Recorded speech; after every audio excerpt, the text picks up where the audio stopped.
Good morning, Raptor Freaks. Lexi Odds here, and it's Thursday morning, and we're doing a preview for Cleveland Cavaliers game today, and also a reaction to a 905 win over the Maine Celtics last night. So we've got lots to do today, so let's get right to it. I'll start with the preview, and we'll do the ref report and the lineup, and then we'll talk about 905 at some point. Fantastic game in Mississauga last night. And yeah, we'll talk about this game with the Cavs tonight is a big focus for our stream today. So let's get right into it. The Raptors do have some names added to their injury list for today. Sandro Mamu is still on the injury list as questionable for his neck. It did make him miss the last game. We'll have to see if he's out once again against the Cavs tonight. It'd be nice to have Sandro because the Cavs are going to be having some guys back that did not play last night. The Cavs played last night in Miami. They won. They beat the full Miami team with a lot of people missing because they sat Donovan Mitchell, Evan Mobley, and they didn't have Darius Garland. And they basically beat the Heat last night with Jared Allen getting 30 points himself and DeAndre Hunter. Those two guys kind of took over and won the game for them against Miami in a high-scoring game. That's the other thing. They were traveling on the second night of a back-to-back to come back to Cleveland. We've been in Cleveland already for a little while, and they're coming overnight. So this is an advantage for the Raptors that the Cleveland Cavaliers played last night, and they were in Miami when they played, and they had to come back to Cleveland to play this home game tonight against the Raptors. So there's a bit of an advantage there. Ochai Agbaji is listed on the injury list right now. He's questionable due to his back. And the rookie, Colin Murray-Boyles, is also on the injury list this morning due to illness. He's not feeling that well. It'd be really good if we could have Murray-Boyles out there also for size stuff as far as things. But gladly and very luckily and happily, the Raptors starters are healthy and available. It's Emmanuel Quickley, R.J. Barrett, Brandon Ingram, Scotty Barnes, Jakob Poeltl are all available for tonight, and that is a big, big deal for us. So we can manage things. We can figure things out.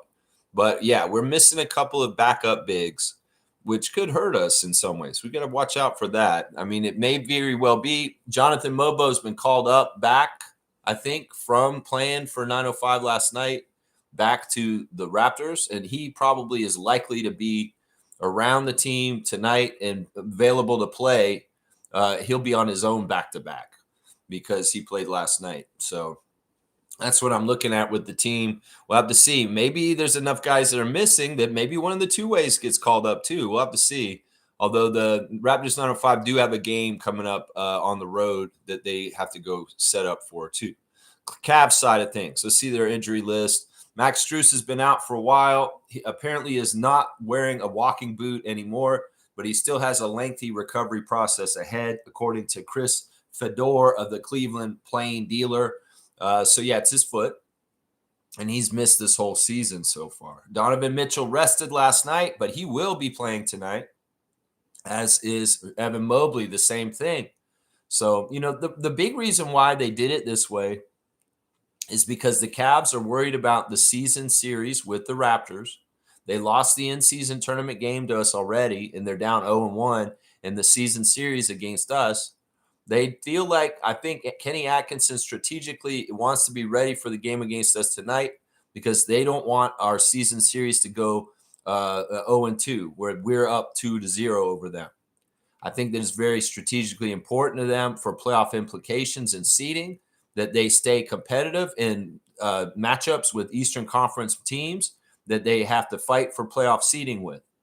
So I think that's a big reason why they did this switch to sit Mitchell and Mobley last night, is to not go down 0-2 to us. And they want to have a good fight to be able to try and stop that. Well, we want to try and get up 2-0 against them and be 2-0 against them this season. So, yeah, we want to win this. This is a really good test tonight. This is a game where the Raptors can really get some attention for being a real deal bona fide contender in the Eastern Conference if they can beat a mostly full strength Cleveland Cavaliers team. That's right. Jalen Tyson has a concussion, and he is out. He is under protocol, and he will not be playing tonight. He was a feisty bench player in the game we played against them already, and a little bit annoying. Darius Garland is dealing with injury issues still. He has a contusion on his left great toe, and he'll be reevaluated further. So he's likely to be out still. They may be having Mobley, Allen, and Mitchell, but no Darius Garland tonight. I think that's the way it's looking. So, yeah, we've gone over their depth chart from when we played them on that Friday in the in-season tournament, but we'll go over it again. Darius Garland is probably out, so that means Lonzo Ball may be starting at point guard for them tonight with Mitchell, Hunter, Mobley, and Allen. So that's the likely starting lineup for them. They'll have most of their big four except for Garland. Off the bench, Sam Merrill is back, and he's healthy. He was not healthy the last time we played him. So they will have their sharpshooter off the bench, Sam Merrill tonight, Dean Wade, Larry Nance Jr., Craig Porter Jr., who's had a big game this week already. We need to watch out for him. Thomas Bryant as their backup big. We saw him last time. Tyrese Proctor, Chris Livingston, Naquan Tomlin, and Luke Travers is kind of rounding out the rest of their bench. So, yeah, the last time we saw the Cavs, it was definitely not their best team. Well, we're going to see a better team tonight. So, Raptors, you have to have a better energy and a better way of playing things to beat them, because this is going to be a tough team to beat tonight. I'm just saying. All right, let's go look at the ref report. These are our refs for tonight's game. First of all, in the replay center, it'll be Brent Barnecki, the lawyer, along with Murat Kugat, the magician. Both those guys are, it doesn't matter. They're in the replay center. Hopefully it won't matter. But our crew chief tonight will be Josh Tiven. We haven't had Josh Tiven yet this year. He was the worst ref for the Raptors last year.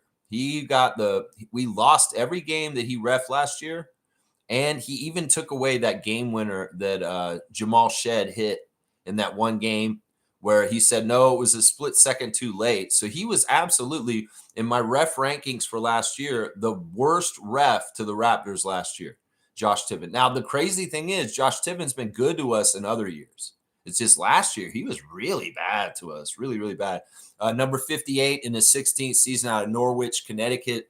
His favorite TV show is Seinfeld. He likes the movie Minority Report. His favorite musician, Dermot Kennedy. His favorite book is Firstborn. It's a novel written by his father, Bruce. It sounds like it's about him. His favorite meal is chicken parmesan with vodka sauce. His favorite app is the IG. He most like to visit Hawaii. His bucket list is to play at Augusta National, and he is a yo-yo expert. That is his hidden talent. Josh Tiven has officiated 920 regular season games in 15 seasons as an NBA staff official. He has worked 99 playoff games, including 10 finals games. Tiven officiated the 2024 NBA All-Star Game in Indianapolis, Indiana.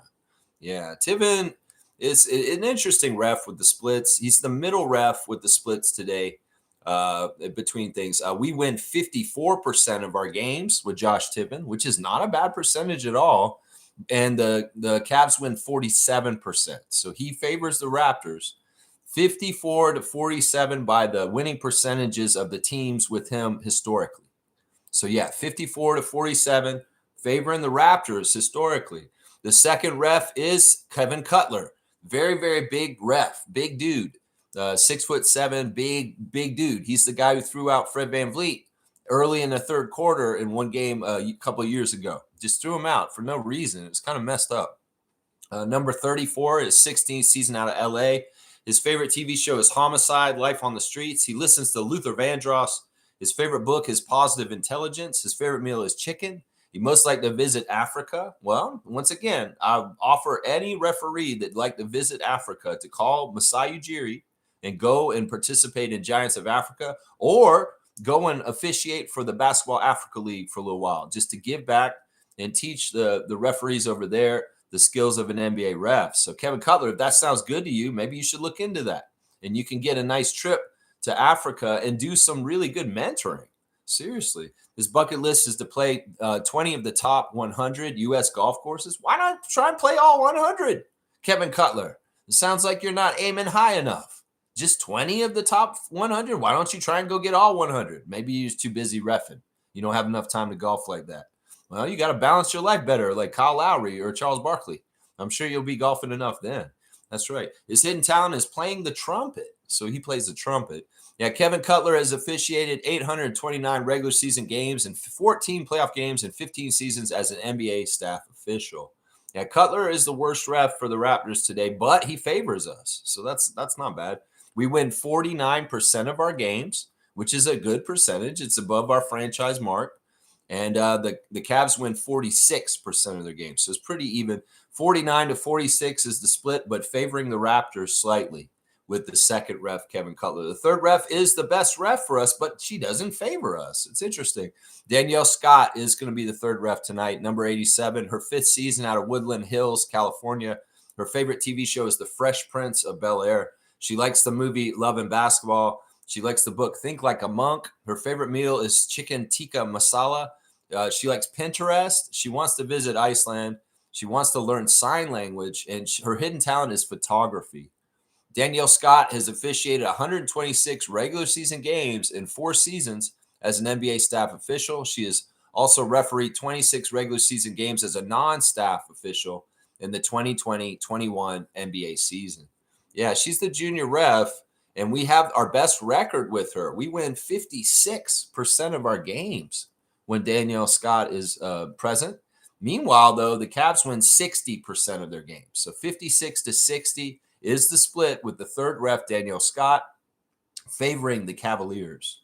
So, yeah, they're pretty good. It's a pretty balanced ref crew. Once again, the NBA sending a crew of good balance. Josh Tiven is definitely running the show. In some ways, he's going to be we'll have to see how he is this year. He could set the tone and be very anti-Raptors again like he was last year. Part of it was that he had a really good record with the Raptors a couple years ago. And I think that he's trying to balance it out or something. I don't know. He's been very unfair to us in the last year. So we're just going to have to see how he is tonight. Maybe this year he's not going to be so mean to us as he was last year. Last year we were 0-6 with him as a ref. And like I said, he stole that game winner from us that Shed hit at the last second near the end of the season. He solely made that decision that 0.1 per second was too late in the release of Shed's shot that day. So, yeah, it's a tough thing. I mean, historically, in some ways, Tiven's been a great ref to the Raptors, just not in the last year. Not in the last year. We did not win with him at all last year, and it was really bad, really, really bad. All right, there's your ref report. Checking in on the referees and what's going on with that. Let's see. You know what? I want to do a poll real quick, although I'll do it after I do the words of wisdom. Should I change the backdrop? I know I've been doing this thing where I have the nature behind me, but it's very bright outside. And I guess if I get out of the way, it'll come up and you can see it better. But I'm trying to figure out if you guys don't like the way I have the screen with the back like this, I'll go back to having just a wall behind me. I'm going to put a poll up to ask you guys. You guys can vote on this today because I'm wondering if this is annoying people that I have like a weird window behind me with nature. And it's really lit up. I don't know. If that's like a turnoff to watch my channel, I'll switch to having just a wall behind me. All right, Trevor J's words of wisdom. Thank you, Commissioner of Fun, Trevor J, for being a steadfast, everyday person on the channel. I appreciate you so much. He's saying this today. Evil can pretend to be good and kind, but good and kind people can't pretend to be evil. So when you see evil behavior in someone, believe it is who they really are. You know, I'm not going to totally agree with this. I think that it's not so black and white. I think that most people have a gray of evil and kindness in them. I think that right now, there's a lot of people that are actually really kind people, but they're misled right now. That there's a lot of misinformation and a lot of, manipulation by people that are in power to trick really good people into thinking evil things or being evil in some ways because they're being misled. I also think that people can be evil and not evil at different times of their life. I think that you can be reformed. I think that people can be changed. And I think that sometimes people may do something that may be viewed as evil by some people, but it actually isn't evil in some ways. This is such a difficult thing to just suss out. You can't just say this, Trevor, because it's not black and white. This is gray. And everybody has a mix of good and evil in them. And if you're just going to say, well, that person is just an evil person, that's not the right attitude. because everybody should have a path to redemption. If there's anything that Jesus Christ teaches us, is that he will absolve us of our sins, and that if you are a bad person, you can have a path to redemption. And I mean, I get the gist of what you're trying to say, but I just think it's just too black and white. I think that this world is gray. And that's the difference right there. So you can have really good people that are misled by politicians, and they have evil thoughts or evil feelings for people because they're being misled. And if they snap out of it, they realize just how fucked up it is. Maybe they get back to their being their kind, gentle person. So it's just so much more complicated than just putting it this way. I'm telling you, I wish it was this simple. But see, the other thing is the eye of the beholder is the perceptor of what is evil and what isn't. And there's something very innocuous and simple that somebody could do, and somebody would think that's evil that you did that. But it's absolutely ridiculous that they think that that's evil. So it's just like art. In some ways, it's subjective. What is evil and what is kind? And sadly, some people want to. I mean, in some ways, I get it. There's some things that are just very blatantly evil, like murder and rape and genocide and stealing money from the poor so they can't eat. Sure, there's a lot of that, but there's gray areas too, and we need to be acknowledging that, and we also need to acknowledge that evil people should have a road to redemption, also, that they're not just that for the rest of their life. They can be remorseful, and they can change, and they can change their ways. So yeah, in some ways it's a tough thing to deal with. I appreciate you, Trevor, for your words of wisdom. It's an interesting topic. All right, let's see. Let's do the poll real quick. All right, guys, should I change the backdrop? This is what the poll is. Should I change the backdrop for tomorrow? Should I change the backdrop tomorrow? I've been enjoying kind of the snowy setting behind me, but you know what? In some ways, I also could see where I might be losing views because people are like, what the fuck is he doing with that behind him? Okay, somebody's saying no right off the bat. I like that. All right, let's see. Trevor's talking about the 905. So this is great cue card because I want to go right into this now. 905 run Maine Celtics out of the building. What a beatdown. Like they stole something. Yeah. Yeah, that's accurate. Right. That was a beatdown. You know, it was fun in the YouTube chat for the game last night. Monique and Isaac and I holding it down in there. And Kaz was in there too. It was fun. It was Isaac was making a lot of dad jokes. He was making jokes about the lobsters. I brought up the lobster because the Maine lobster is the mascot for the Maine Celtics. They have a green lobster on their logo. And I was like making all kinds of red lobster jokes and saying like, and Isaac was making really bad dad jokes. And I was like, we cooking some lobster tonight. We're going to turn that green lobster into red lobster, boiling it up in that pot. And I started posting stuff in the Discord server of hot buttered lobster, eating it. I was just like, yeah, we eating them up tonight. And we did. Right from the start. A wire-to-wire win for the 905. They started out 9-0. It looked like the Maine Celtics weren't going to be able to score for like the first 5 minutes because the 905 just weren't letting them. Like they were that bad, that badass, and like just stopping them. The defense was on point. Andrew Jones is like, even after the game, he's saying this. Is like, yeah, we're playing defense and they've gone above and exceeded my expectations. But now that they've done this, they have to be consistently this good still. And I still feel like there's more levels we could go up to. I'm like, holy shit, this guy is serious. He's not trying to have no mercy for nobody. He wants to mess people up. Andrew Jones does this year. And he's saying, and a reporter, there's a lot of bad reporters in 905 right now, honestly. Their scrum is, Lindsey Dunn, you're cool. But the rest of them are idiots, honestly. And the reporter asked, how are you going to be even better on defense? Like an idiot. And he's like, basically, we need to stop fouling so much. We're fouling too much still. We could cut out some of the unnecessary fouling, and we'll be even better. That's what Andrew Jones said after the game. But yeah, they kicked the shit out of them, man. It was nasty. And like when I saw them on paper, no disrespect to my friend Nins and your friend that plays for the Maine Celtics, I was like, man, this team is bad on paper. I don't know any of these jabronis are. They have no Jordan Walsh. They have no J.D. Davison. They don't have a Cornette. They don't have Ron Harper Jr. is hurt. He's not even there. They didn't have even Drew Peterson. They don't have nobody on the Maine Celtics, and they got whacked just like Skyhawks did. You're going to come with these non-talented G League teams. The 905 are going to mess them up. And they beat another team by over 30 again. That's 3 wins at home by the 905 this past weekend that are all plus 30-point wins, routes, just nasty routes. And it's, part of it is, and I realize that it's Chucky and Elijah and AJ. It's part of it. Those 3 two-ways are such steel-centric players. They're very steel-centric. You got the Atlantic Coast Conference Defensive Player of the Year and Chucky Hepburn, who's just a master at stealing the ball. You got Elijah Martin, who's a dog in the rough kind of way with a strong built body, looking like defensive Damon Stoudemire out there, running around with his big shoulders and just getting after it and being disruptive himself. And then you got AJ, one of the fastest players in the NBA, that jumps in the passing lanes and just runs it back the other way for like dunks. He gets interceptions like crazy and just runs them back and lays them up and dunks. It's a nasty defensive trio. Our two-way players, they really are above average steals guys. And having them all 3 in the starting lineup doing what they're doing is a real good weapon for Andrew Jones and what he wants to try and accomplish as the coach of the 905.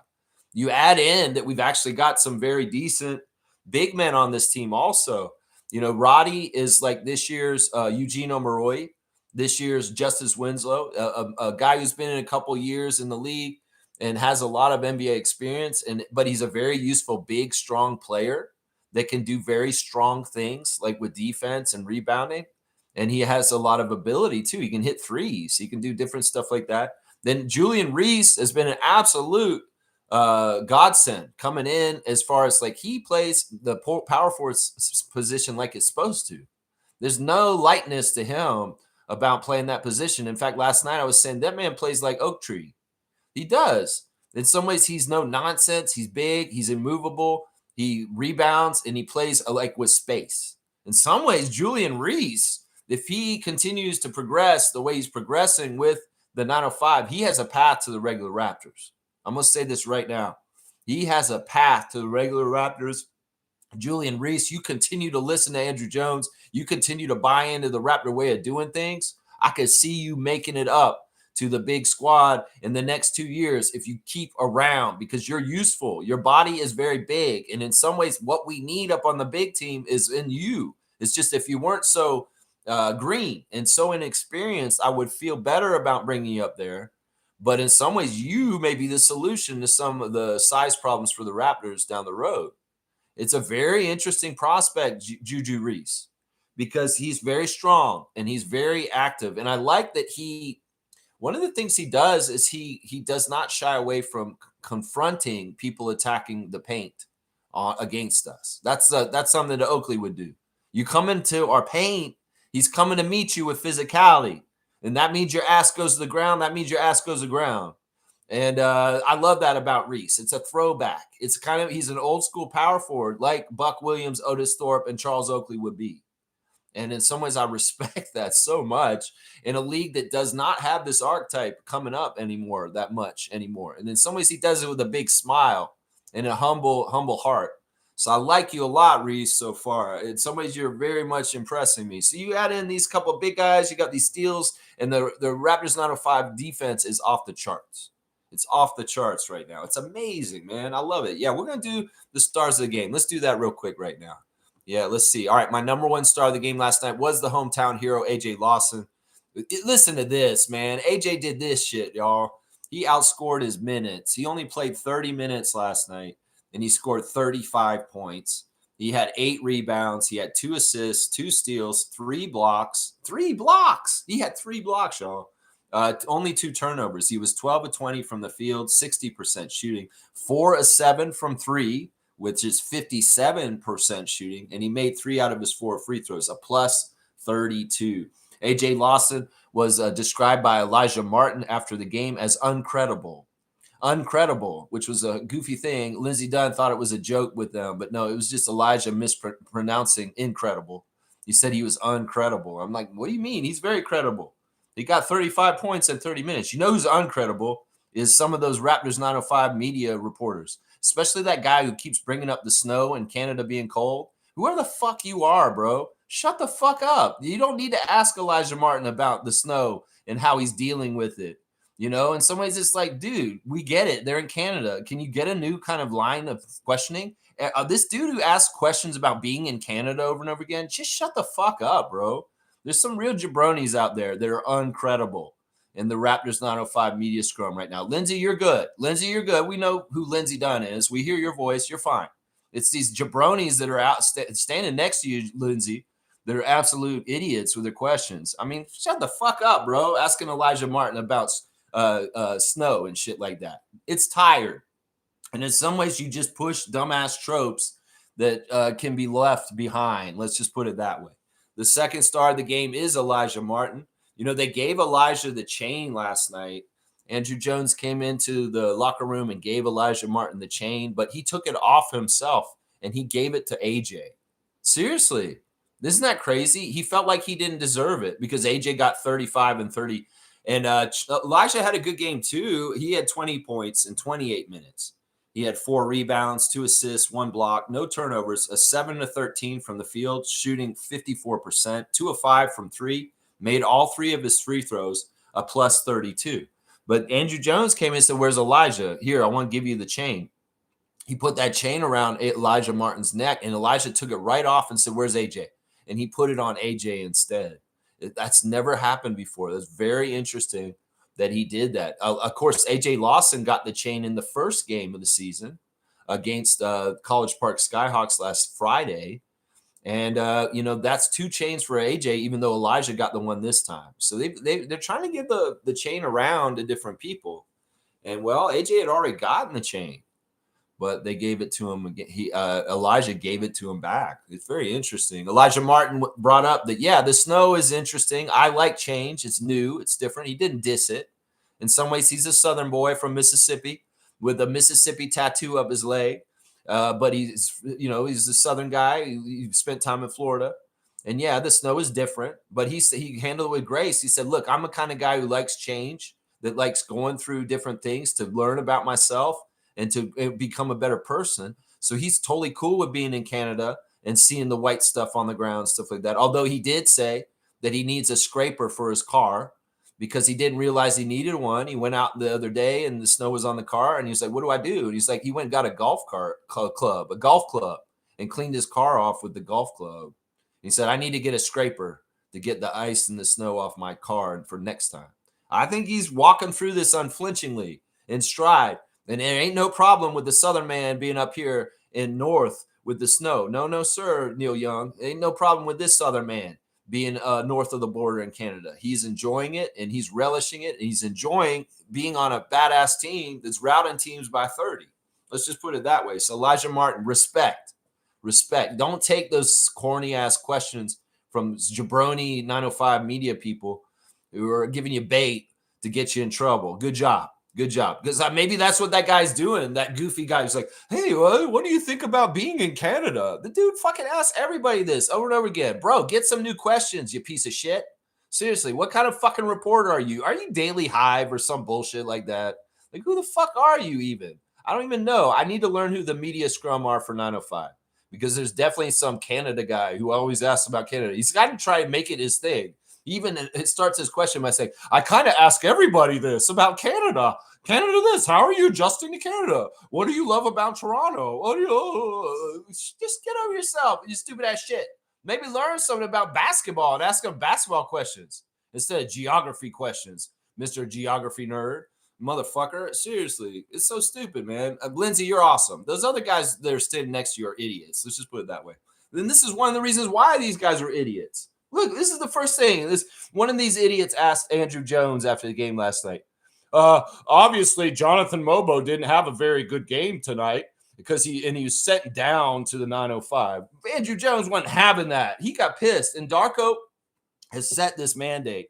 And honestly, if you truly want to be a good Raptor freak, and I'm working on this myself, we don't use the terminology going up and down between the Raptors and the Raptors 905. It's insulting.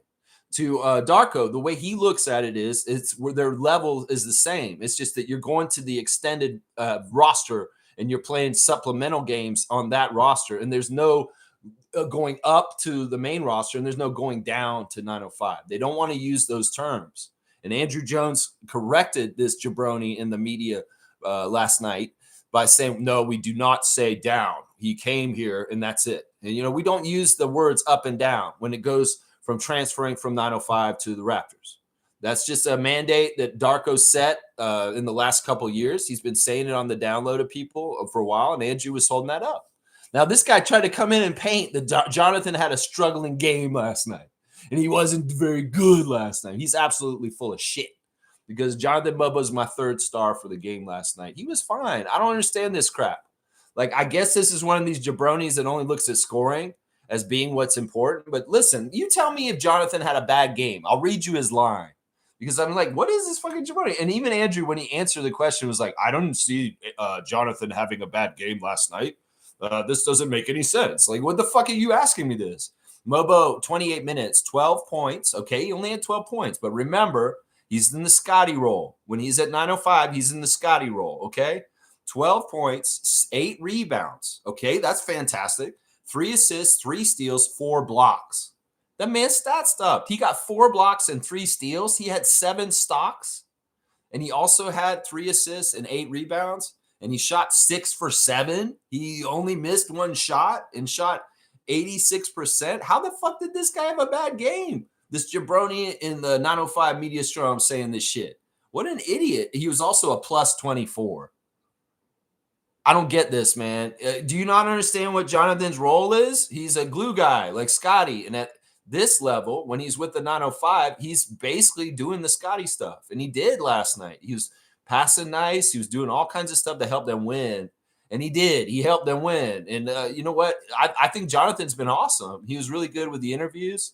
And he's humble about this. And he's understanding this. Some guys may be not intelligent and take the switch in between the Raptors and the Raptors 905 badly. But Jonathan understands that, like, look, this is part of your path, and you got to take these 905 reps and games because they will help you with your NBA career. They will. And he's getting the assignment. And, the reporters need to get the assignment better. Stop asking about Canada and stop putting down our players when they're not playing, when you think they're not playing well, but they are, whether it's Emmanuel Quickly, whether it's Grady Dick, whether it's Jonathan Mobo at 905 last night. I couldn't believe that guy. When he came in and he said, the first thing he said was, Jonathan's didn't play well tonight. I was like, what game were you watching, bro? What game were you watching? He was very active and he stat stuff last night. So it's like, what the fuck is this guy? Seriously, I'm glad Andrew set him straight. My 4th star of the game is David Roddy. Yeah, David Roddy's becoming more unsung on this team and really helping in weird ways. 24 minutes, he had 7 points. Not the most, but he stat stuff. 6 rebounds, 6 assists, 2 steals, and 2 turnovers, 3 for 5 from the field. He hit a 3, a plus 22. Just a solid guy, literally. Like, his body is solid, and he's just solid. He's just a solid dude. And like I said, he's in that Justice Winslow, Eugene Omarui spot for us this year as a big, strong vet who's going to be a veteran because he has NBA experience and those kind of things. So, yeah, great job, Roddy. I'm enjoying watching you play on 905. The last star of the game is the 5th star of the game once again. This is 3 games in a row. I picked this person as the 5th star in all 3 of the Raptors 905 routes so far this season, and that's Tyson Degenhart. Tyson Degenhart is a hustler. He's a hustler, baby. 19 minutes, 8 points, 2 rebounds, 1 assist, 1 steal, no turnovers, 3 for 3. Once again, he didn't miss a shot. This is 2 straight games where Tyson Degenhart is 100% from the field, and he was 1 for 2 at the free throw line. He did miss a free throw, but a plus 10. Just an active dude. Is just a solid guy, man. In some ways, he reminds me of my best friend from high school. I know, that sounds weird. I mean, he plays like him even. Like Tyson Degenhart plays like my good friend Trey, who lives down in Tampa, when we used to play church league. And he was just kind of one of these goofy energy guys who just did things in the right place in the right time, and he could hit an open shot. So he even kind of looks like my friend Trey, which is kind of crazy. So, yeah, there's a sentimentality with Tyson Degenhart for me because he's reminding me of one of my best friends. So, yeah, it's a good team right now. Honorable mention to Olivier Sarr, who started and he did pretty good. 10 points, 6 rebounds, 2 assists, 2 blocks, and 2 turnovers. But he did shoot 3 of 9 and 2 of 3. He had the first basket of the game. He hit a 3 to open the game. If you had that on your bingo card, that Olivier Sarr would hit a 3 to open the game and be the first person to score on either team, wow, you're good if you thought that was what was going to happen. Chucky Hepburn continues to struggle with his shooting. He shot 1 for 7 last night, missed all 5 of his 3-point attempts. But alas, Chucky was a plus 31, and he did contribute with 7 assists and 2 rebounds. And he did have 2 points just from 1 basket that he made. Yeah, it's tough. Like, Chucky was really good in summer league and in preseason, but he's kind of hitting a wall all of a sudden where he's not, his offense isn't there right now. So in some ways, he's really getting that energy on the defensive side and being a pest. So yeah, it's been a little tough. He didn't get a single steal too, which is weird because he got 5 steals in both games before. So he's 10 steals already this season, but he didn't record a single steal last night. So this is a tough game for Chucky, but they won, and that's all that matters, right? Tyreek Key was really big in the last game on Sunday that we went to, but in this one, only 4 points in 17 minutes. 1 rebound, 2 assists, a 1 for 5 shooting. So he's a little bit more off in this game. AJ Hallgart got in. The rookie got in, and he got his first basket as a professional. He hit a 3, which was nice. He had 5 minutes at the end of the game in the garbage time and bombed and hit his only shot, which was a 3. That was nice to see. We also saw the walk-on from Brampton, Jaden Bediako. He got his first points, too, of his professional career. Came out there and made a shot and got 2 points, got an offensive rebound and got an assist also. So, yeah, good to see that. Jarkel Joyner, not as good last night as he was on Sunday. 4 points in 19 minutes. He had 4 turnovers and 2 assists, shot 2 for 5 from the field.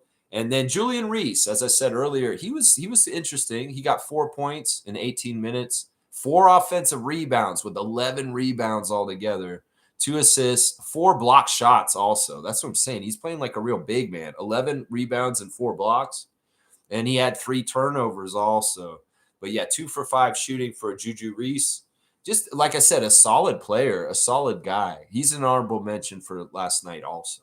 So yeah, good job, Raptors 905, kicking their ass right from the start. In fact, the Maine Celtics had a hard time scoring 20 points in the quarters. By the end of the third quarter, the Maine Celtics had only scored like 6 points, and there was like 2 minutes to go or something like that. They ended up only scoring 14 in the whole third quarter last night. So just domination. 111-75 was the final score, y'all. Domination. Crazy. They did beat them down like they stole something. That's right. Yeah, the jokes were hilarious. Like Isaac got like a bunch of dunks last night from being really witty with his jokes about making lobster jokes. Like he was saying stuff like, the Raptors 905 are winning because they're not shellfish. It's like dad jokes were in effect, man. And that dude got some dunks last night. I'm telling you, he was filling it up last night, getting some dunks. Just, man. And the whole cooking lobster motif was hilarious, man. You go into our Discord, you can see the pictures I was posting of that hot buttered lobster. Tastes so good. Eating that up yesterday. That's right. Let's see. Trevor's saying this also. Happy game day. Let's beat Cleveland tonight. They come from behind to beat Miami last night. Yeah, I'm surprised they won that Miami game because they really were short-staffed. And the Miami Heat had most of the regular players, and they were home. So this was interesting that they won that game. You know, that shows that Cleveland is a resilient top Eastern team. If they can beat Miami's been very good so far this year. They've actually been surprising me with their record because I thought they would really struggle coming out, but they've done pretty good without Hero around, which is interesting. But yeah, the Cavs are a bona fide top Eastern team, and they won shorthanded on the first night of back-to-back. Can they win with their team back against us on the second night after a travel? We'll have to see. This is some ways a big favor for us that they are traveling last night and getting in late to come home. And hopefully we can run them off the court, just like the Maine Celtics got ran off the court last night. It was crazy. Like, that's one of the biggest reasons why the 905 are winning. Our conditioning is superior to all these other G League teams. They just didn't show up with the same kind of like cardio. Like we're making these dudes huff and puff so early in the game. It's like crazy. The main Celtics looked like they were going to fall out in the second quarter. Regardless in the second half, these dudes were tired. I think the way we're playing right now is absolutely annoying to opponents, and Andrew Jones is just smiling big. I love it so much, man. It is cool, man. It is cool. Trevor's saying this. What do you think about Toronto Tempo gets the number 6 pick in the WNBA draft lottery? Yeah. The WNBA draft lottery is coming up very soon. But it's interesting because they showed like the first round, and it's showing that the Tempo will get the 6th pick in this year's WNBA draft. That there's 5 teams in the lottery in the WNBA, and they will get the top 5 picks. But then Toronto will pick 6, and Portland will pick 7th. So the 2 expansion teams are going to get in at 6 and 7. I wonder if we want a coin flip to get the pick ahead of Portland. But yeah, we know where the Tempo we're picking in the WNBA regular draft, and that is 6th. They have the 6th pick in the draft. So prognosticators and people who want to kind of forecast who might the Toronto Tempo select with their first ever draft pick, well, they're picking 6th in this draft. So go get in your mock draft and go analyze who's around there as far as what the experts are saying. We can start looking at who the Tempo might have. Thank you for bringing that up. Also, Teresa Resch and the Tempo put out that survey yesterday on their website about in-game experience, and I went and filled it out. It was very interesting. They really are crowdsourcing to the audience of what kind of stuff will we like to see at the game. Like it's going down to like questions like, would you rather have a DJ in the arena or a live band? They were actually saying they might get a live band instead. I think that's very interesting. There was a lot of very interesting questions in the Toronto Tempo's thing. They were even like saying, should the mascot have a celebration dance at the end of the game when we win? There were all kinds of very interesting questions. I hope that more of you guys filled out the survey like I did so that we can have an opinion expressed. And maybe we give them some interesting ideas about what to do. I definitely sent them my idea about building the Tempo before the game. My idea is basically this, like a half an hour before the game starts, they hit a tone or like a beat or some sort of noise, and that can be determined later. And they hit it just once. And then a minute later, they hit it again. And basically, you want to hit it every once in a while, but closer and closer in tempo, that it builds. And then in some ways, that beep, that noise or whatever it is, will be telling people how close the game is coming. Like you may hear it like increase in speed and tempo the closer it gets to the game. And when it's really close to the game, maybe it's going, you know what I'm saying? It's like a buildup of the tempo to the tip off. And in some ways, it's a cool sounding thing. And it starts to build in the half hour before the game. And it goes, and people can gauge it to understand how close the game's going to start. Oh, shit, the beats are getting closer. So that means I need to go and sit down in my seat because the Toronto Tempo are about to tip off. I thought that idea was really creative and kind of cool. And hopefully they'll do it. If they do it, know that I came up with that shit because I brought it up before a couple months ago, and I had the opportunity to submit the idea to them yesterday. So we'll have to see if they do something like that. Yeah, very interesting survey. I hope that you guys filled out stuff for it and let your opinions be known on it. Like they want to know if we want to have a celebration song like the Sixers do when they win games in Wells Fargo. They have that little song they play at the end that's kind of corny and annoying. We hate it, but they love it because it means they won. There's some interesting questions there. That's right.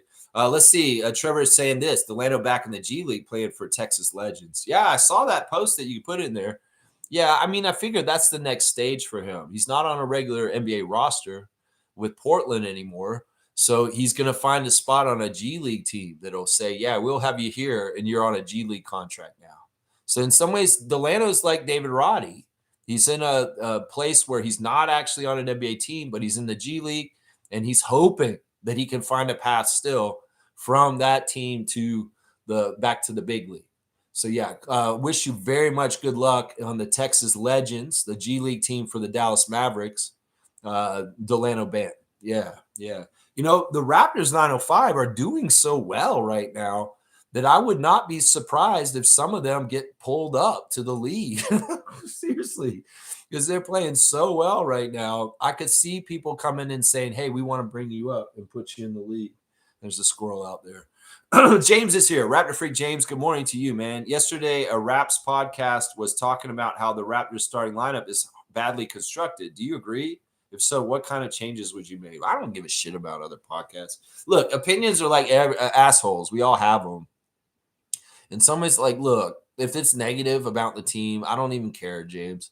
Like, seriously, it's all perception. They can have this perception. This is something that idiots and ESPN and other people said all summer. It's not like this is a novel take by these guys. In some ways, them pushing it still at this point is kind of, they're assholes. I don't, what podcast was this? I don't care who it is. Was it Basketball Rewind? Was it like Amateur Hoops? Was it Idiot Who Shall Not Be Named?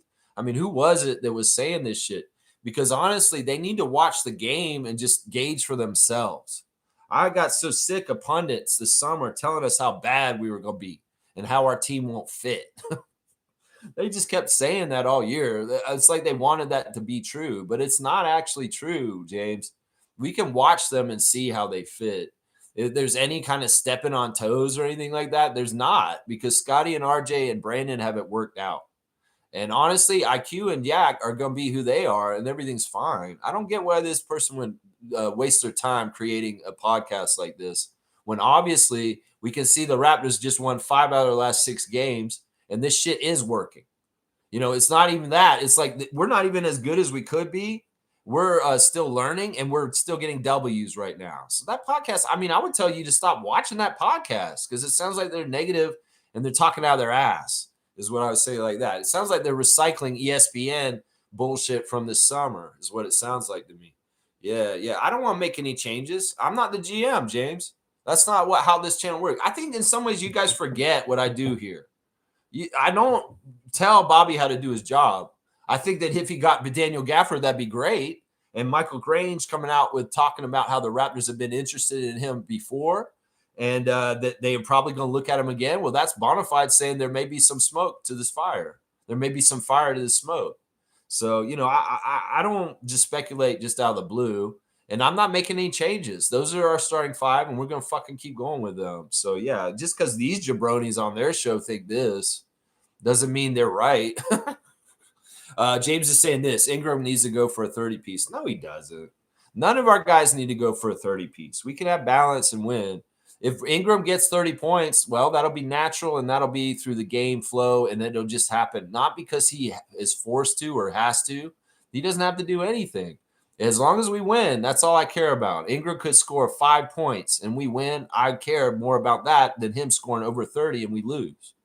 So the priorities for me are not about individual individual stats.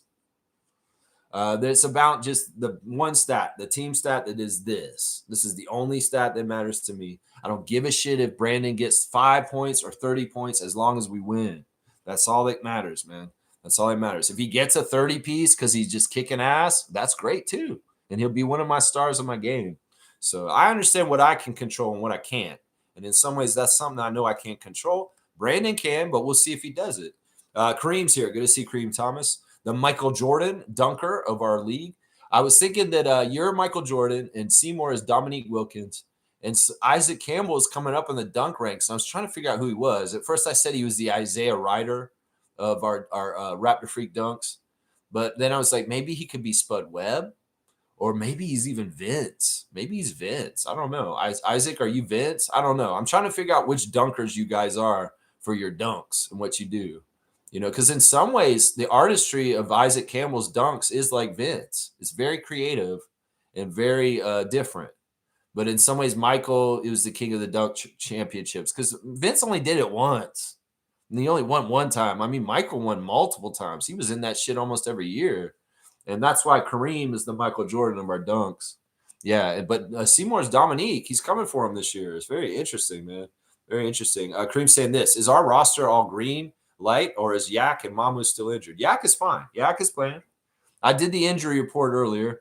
Mamu, Oshai, and Colin are on the injury list right now. Colin is sick. Mamu has a neck problem, and Oshai has a hamstring or something like that. So it's likely if people are out, Oshai is probably the most likely to be out for sure. Mamu might be back. Colin could get better today. I don't know. He's got an illness. So it's about how sick Colin feels in the afternoon for the game time decision. And who knows? Maybe Mamu only needed to miss the one game and he's back too. Because those two guys in this matchup with the Cleveland Cavaliers are more essential in some ways because they're going to be big guys. Although you like having a Baji to chase around Donovan Mitchell. So, I mean, none of them being out is good, but Jakob is healthy. He's playing tonight. Yak's here. We're going to have him against the Cavs tonight. So don't worry about that. We got Yak and Scotty to go up against Allen and Mobley. Yeah, we got that. This is going to be a good matchup. It's going to be a good matchup. Stargate saying this, the Raptors cannot play the Cavs like they did against the Nets the other night. They will lose if they do so. They have to play at a much higher level. I'll agree with this. You know, this is what Elijah Martin said after the game last night against the Maine Celtics. He said, no disrespect to the other team, but we're playing to our standard. We're not playing to who you guys are. We have a standard that we have to carry and hold ourselves.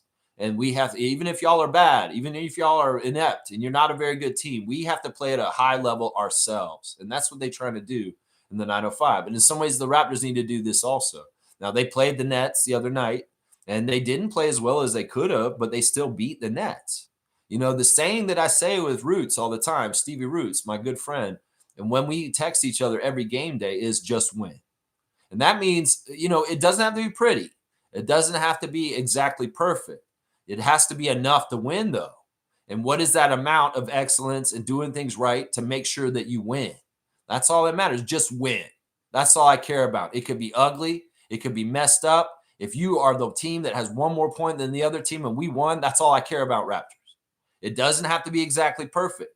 But if you got to do enough to beat the team that you're up against, and Stargate's exactly right. If y'all play like you did against the Nets, you may not win tonight. That's what I'm saying. I'm not saying they can't, though. They could maybe beat them still. That kind of level of it just depends on how the Cavs are doing in some ways. But Stargate's right. They need to have a better effort, take care of the ball better, and really have to play at a high level when you're playing a higher level team. And that's what we got tonight. That's definitely what we got tonight. A good test. A good test. That's right. Let's see. Seymour's saying, we don't do casual takes here. Please, no more negative talk about what the casuals think. Time to lock in. There you go. Sheriffing. Sheriff is sharing. We don't take kind to these kind of city slickers around here. You can't be coming in here talking about the Raptors starting lineup don't make no sense. They need to, you know, this is just subterfuge. This is bullshit that ESPN put out there because they knew Ingram was going to be a needle pusher. They knew that we're going to be better this year with the talent infusion. And in some ways, they were preemptively causing confusion and trying to cause people. And well, there's some turkeys and Raptors content makers that are still believing this shit. Like, seriously, James, tell me who it was. In some ways, I'm curious to know what channel that was that you got that content from. Because they're like I said, they're recycling a trope that was said in July of this summer about the Raptors roster makeup. And in some ways, it's not coming this true. I mean, do you think that Brandon, RJ, and Scott do not fit together? Because I see them fitting together right now. And I don't see any issues. These are people trying to make problems for us. And the sheriff is right. That's right. The sheriff is right. Time to lock in. That's right. Yeah, facepalm. Stargate's going facepalm. Let's see. Cream saying this. Want to beat the Cavaliers at full strength. Yeah, it looks like they may not have Garland, but they're pretty much going to be full strength otherwise. And they didn't need anybody to beat Miami last night. Seriously, because they didn't have Mobley and they didn't have Donovan and they didn't have Garland last night. And basically Jared Allen and DeAndre Hunter and Sam Merrill beat the Miami Heat with Norman Powell and Bam Adebayo and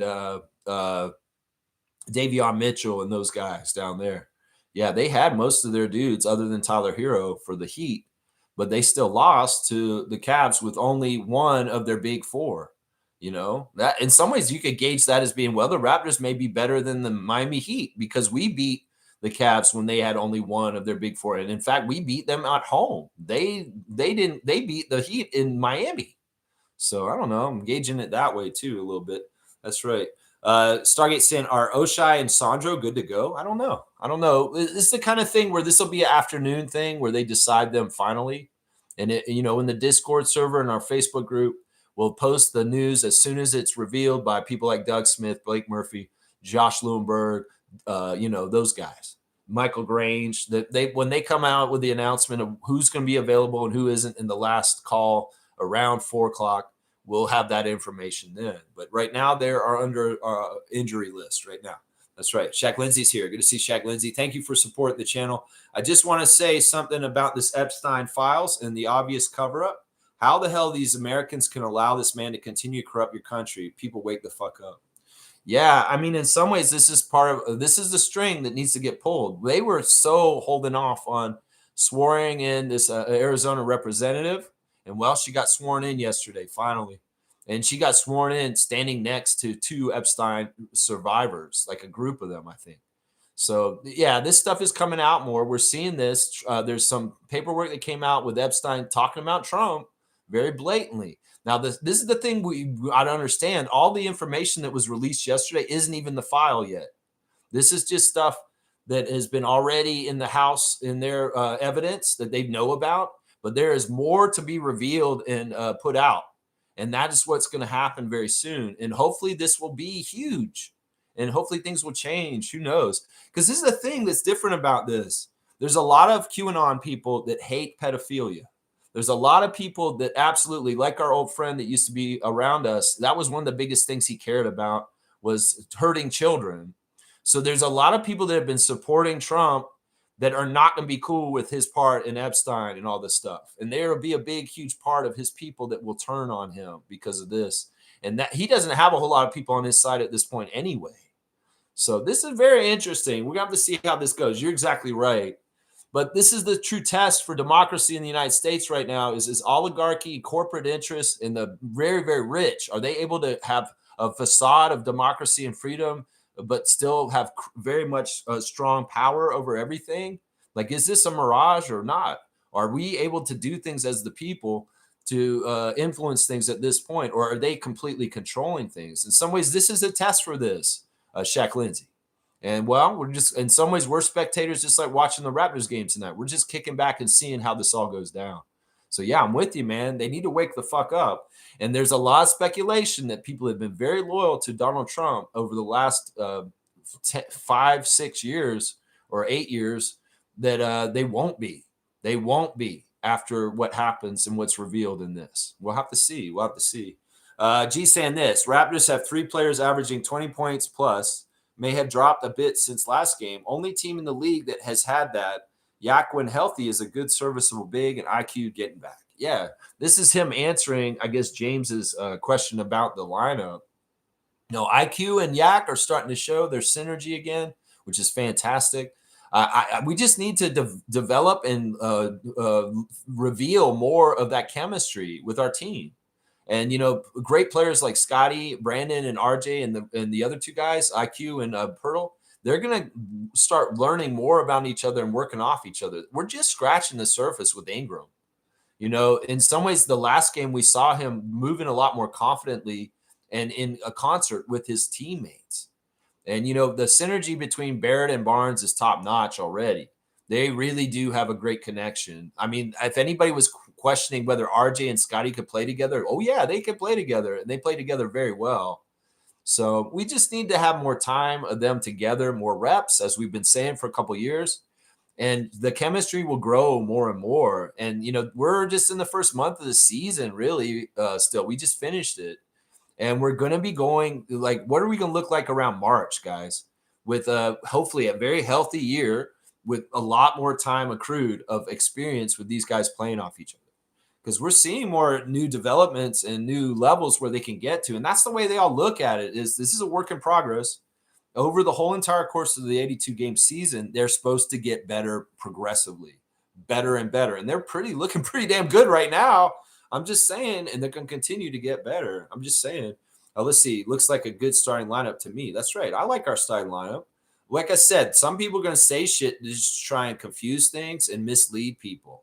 And they're good people that are getting misled. It's just that they're getting bad information.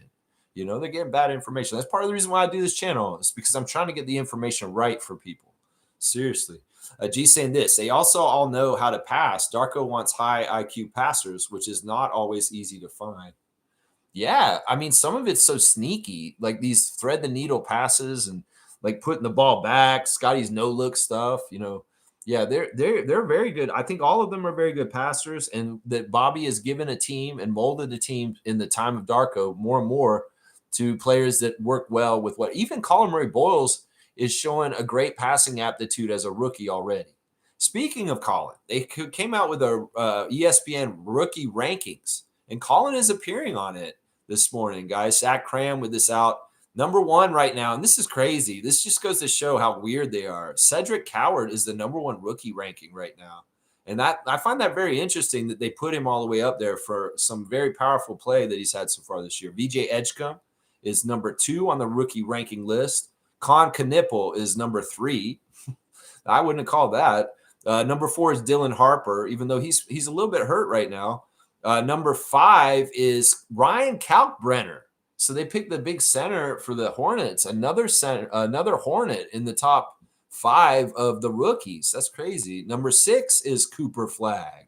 Look at that. They got Cooper Flagg at 6 in the rookie rankings on ESPN. That's not what y'all told me earlier this year, or ESPN with your capture the flag sweepstakes. I would not expect Cooper Flagg to be 6th best rookie at this point. What is this? What are y'all doing? Number 7 is Will Richard, the good friend of Elijah Martin from the University of Florida. He's doing really well, apparently. So Will Richard is number 7 on the rookie rankings. This another Hornet at number 8, Sion James.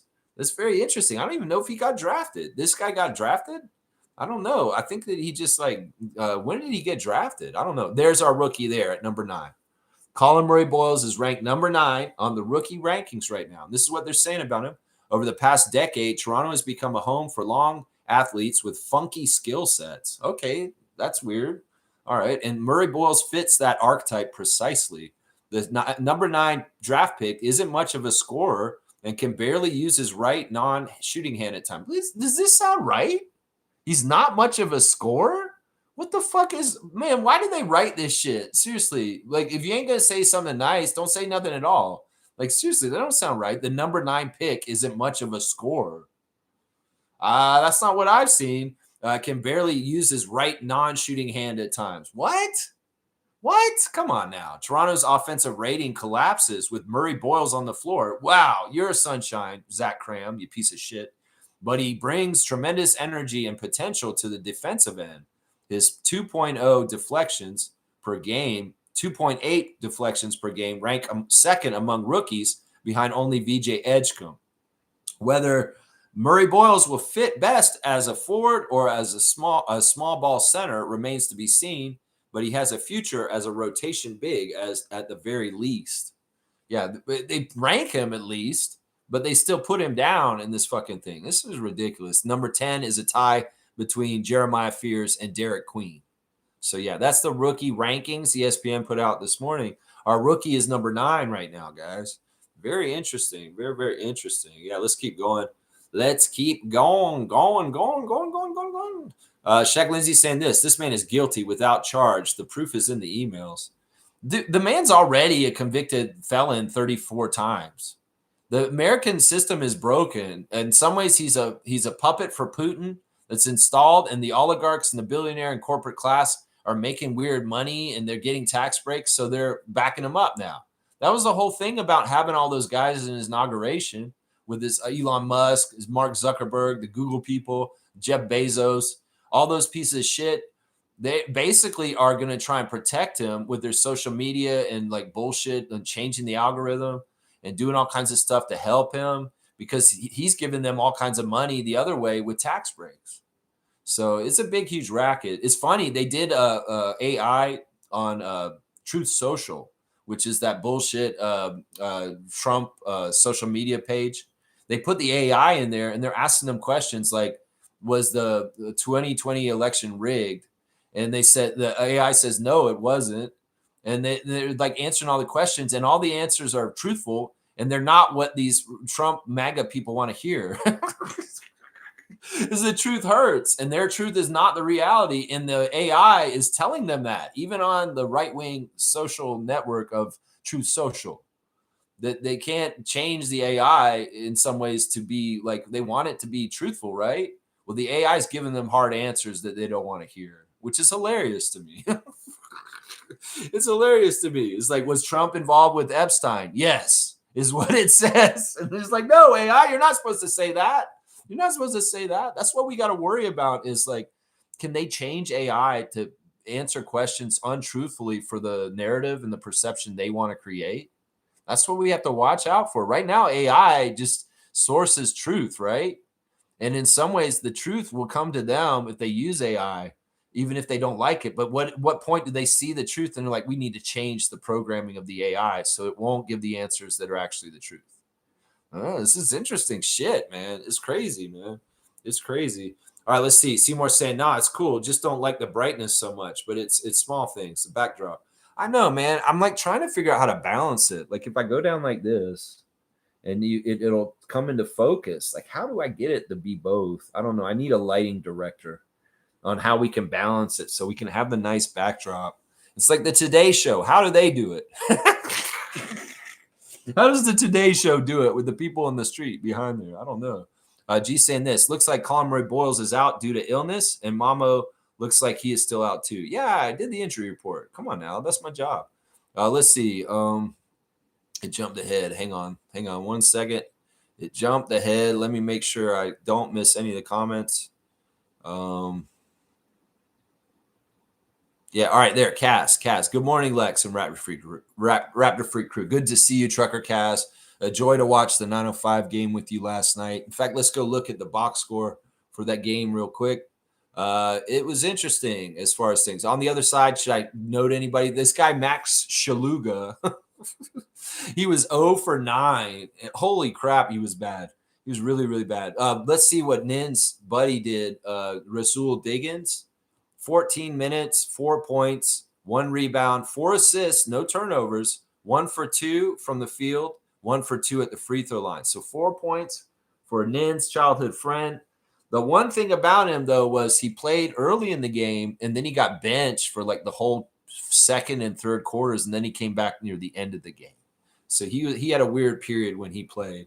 All right, looking at the team stats for the 905 victory last night, they shot 51%. They were scorching, and they really made it hard for the Maine Celtics to score. They only shot 32%. They only had 5 threes. And as Isaac kept pointing out hilariously during the game, that Lobsters can't shoot threes because they shot 15% from three-point land. We shot 36% and got twice as many threes as them. The free throws were, bad for them. They shot 58% at the free throw line. Just a bad team. The Maine Celtics are bad this year. They don't have a lot of talent down there at all.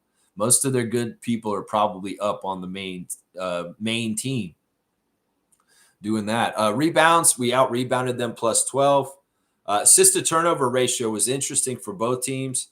Their ending assist-to-turnover ratio was 19-16, and ours was 30-17. So ours was almost 2-1, and theirs was almost very even. The steals and blocks were, we had 14 blocks last night. 905 got 14 blocks and 8 steals, which is fantastic. Fantastic. Yeah, the lead at one point got as high as 40 points. They had a 40-point lead on them at one point. But yeah, they beat them 75-111. It was nasty. We got 62 points in the paint to their 38 points in the paint. Yeah, it was just a nasty game. We did not mess around with them. We did not play with our food. We kicked their ass, and A.J. Lawson was relentless. I'm telling you right now, he was relentless. Seymour saying, them boys need some of Serge Ibaka art to stay warm. Yo, dress well, new Raptors. No, I think they like it. It's not too bitterly cold. It's just the nice first snow of the year. In some ways, when you first see snow for the first time, it's actually magical. And in some ways, it's like a novelty. It's not, you don't get jaded about it. You have to live here for a few years to get really jaded about it. Plus, you got to realize these NBA guys and G League guys, they live a lavish lifestyle where it's usually jumping in and out of cars and not having to walk around outside too much. If they're walking around outside too much, that's on their own, that they chose to. The Toronto has a path system. And in some ways, a lot of the guys who play for the Raptors live in the condos that are involved with the path. And, there's a lot of opportunities for players to just not have to be outside at all. You can get to the arena probably. A lot of them can get there without having to be exposed to the elements. So some of it's overblown, the whole thing about the climate and stuff. I'll bet, like I said, some of them like it. Some of them like, this is different than where I'm from. And I kind of like the difference. The air's more clear and crisp. In some ways, the air's so muggy and heavy in the South that it is a very different kind of feel. It's a very different kind of feel. So I think that, Elijah doesn't seem like he has a problem with the snow or the cold at all. He really doesn't. In fact, he thinks it's probably pretty cool because it's different. It's different. Yeah. Let's see. Randolph Phillips is here, guys. We love Raptor Freaks family. Blessings. The heart of a man is desperately wicked. No one can really know it until it is revealed. As a man thinketh in his heart, so is he. Ooh, yeah. Man. I think the biggest scourge of the world is greed. I think that people are being too greedy to the detriment of others around them in this world. I think that people that degrade the entire environment for their own financial gain, that's wicked. That's wicked. In some ways, the idea of what is wicked in somebody's heart, once again, getting back to Trevor's words of wisdom, is different per person. Some people will very much believe in the system of capitalism, and they will think that any kind of degradation of the environment for their own financial gain is not wicked in any of the least. That Christ would say, you got this created for you to subjugate and enrich yourself to the detriment of everyone else and the animals and the trees and stuff like that. It's a weird thing, man. It's a weird thing.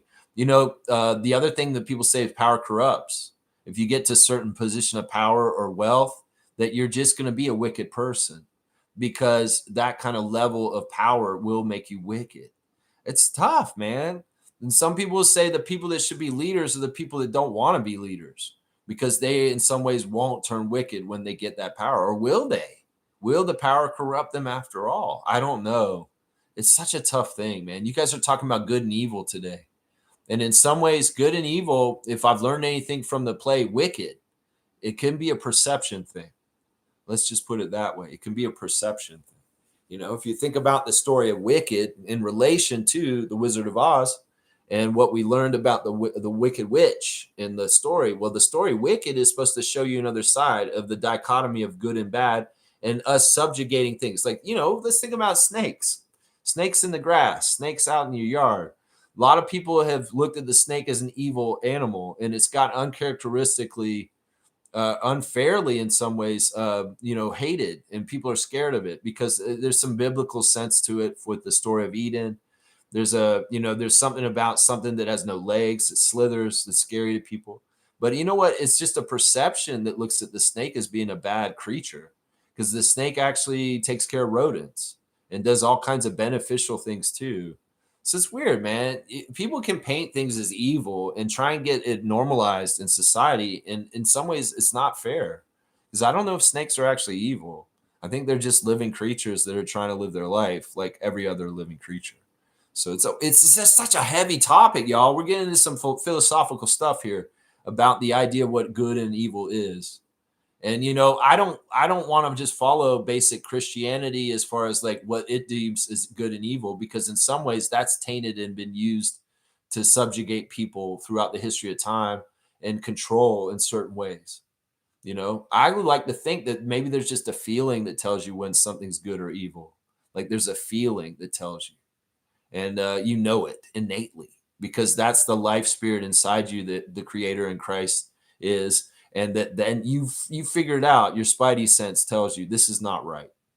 So it's a heavy subject, man. This is big time. Blessings to Philip family and all the Raptor Freak families. That's right. That's right. Salute to our very own RJ. That's right. It keeps screwing me up. I'll keep wanting to say RJ Barrett when I see RJ Phillips. Yeah, you know what? Let's give Randolph a dunk real quick, because I appreciate his steady presence in the channel also. I really do. So where is Randolph? There he is. All right, 36 on the dunk charts for our great friend, Randolph Phillips. I appreciate everything you do, and in your personal life too. That's right. Kareem saying this: as long as there's snow, I'm your backdrop. It seems pretty picturesque. Keep it. Okay. Yeah, because I might just go back to the wall that I had last year and put the 905 flag up or something like that. But yeah, we'll see. We'll see if the snow melts. I'll be back in the studio tomorrow. It's mostly gone, honestly. It's really good. It's melting pretty good. We get more rain today. Hopefully, it'll go more. Yeah. Let's see. Stargate saying Tempo should look at either Georgia or Kiki at number 6. Yeah, I don't even know those names. I guess we're gonna have to do a scout of the day for the women. Yeah.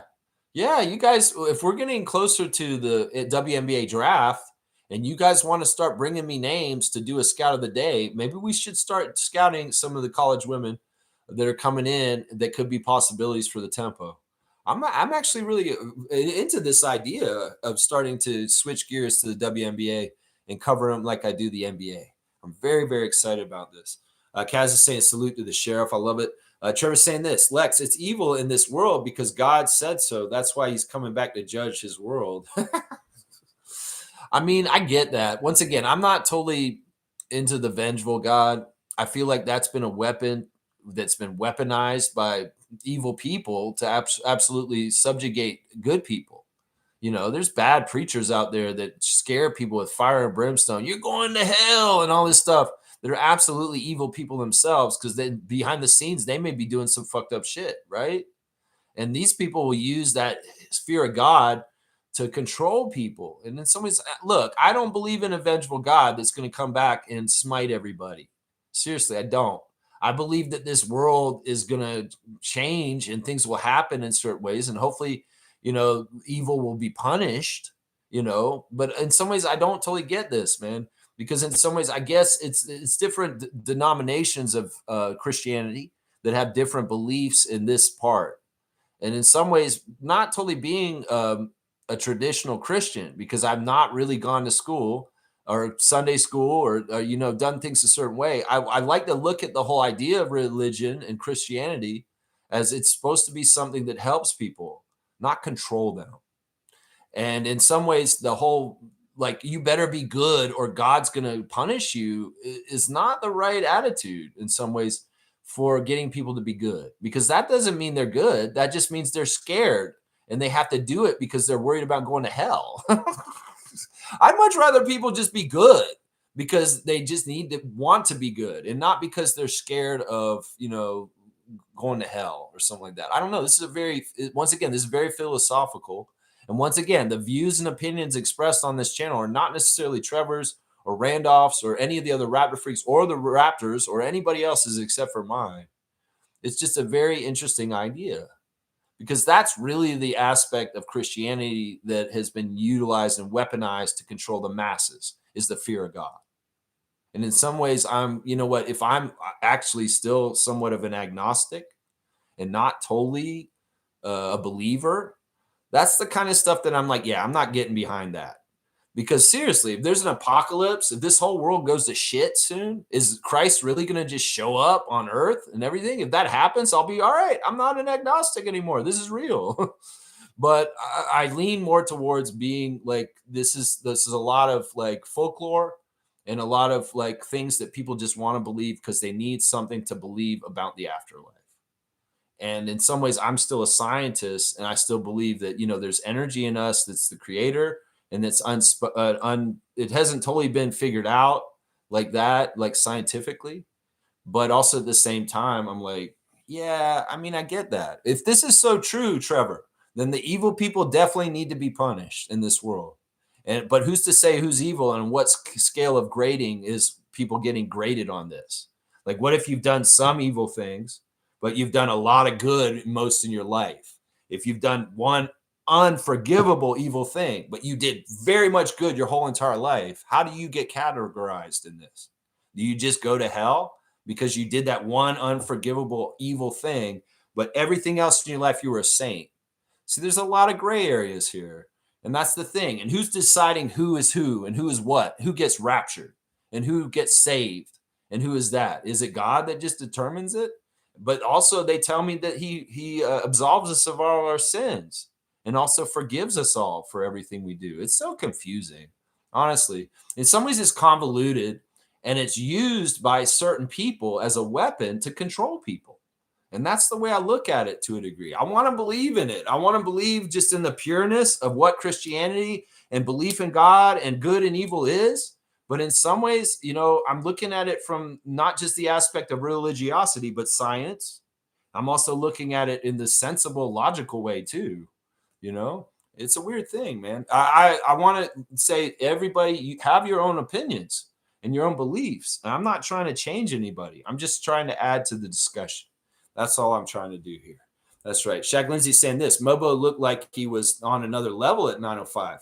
Reminded me a lot of the early days of Pascal. Yeah, he was doing a lot of stuff, like all around stuff. He's doing leader stuff. And it's been very, very helpful to Andrew Jones and his team. And we got to remember that, like, Mobo spent time down there last year. So he's very familiar with his teammates. So he fits in really well down there. And once again, if he's not going to be in the main rotation for the Raptors, it's much better that he's with the 905, playing with them and getting steady reps and minutes.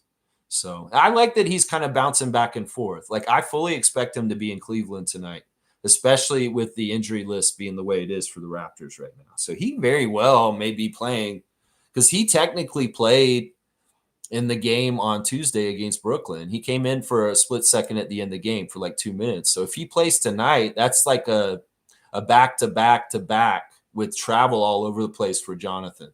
So it's a little bit of running him ragged. We'll just have to see how it goes with him tonight. It may be that he's just insurance, just in case there's foul trouble or something, and he doesn't really actually play a whole lot tonight. We'll just have to see.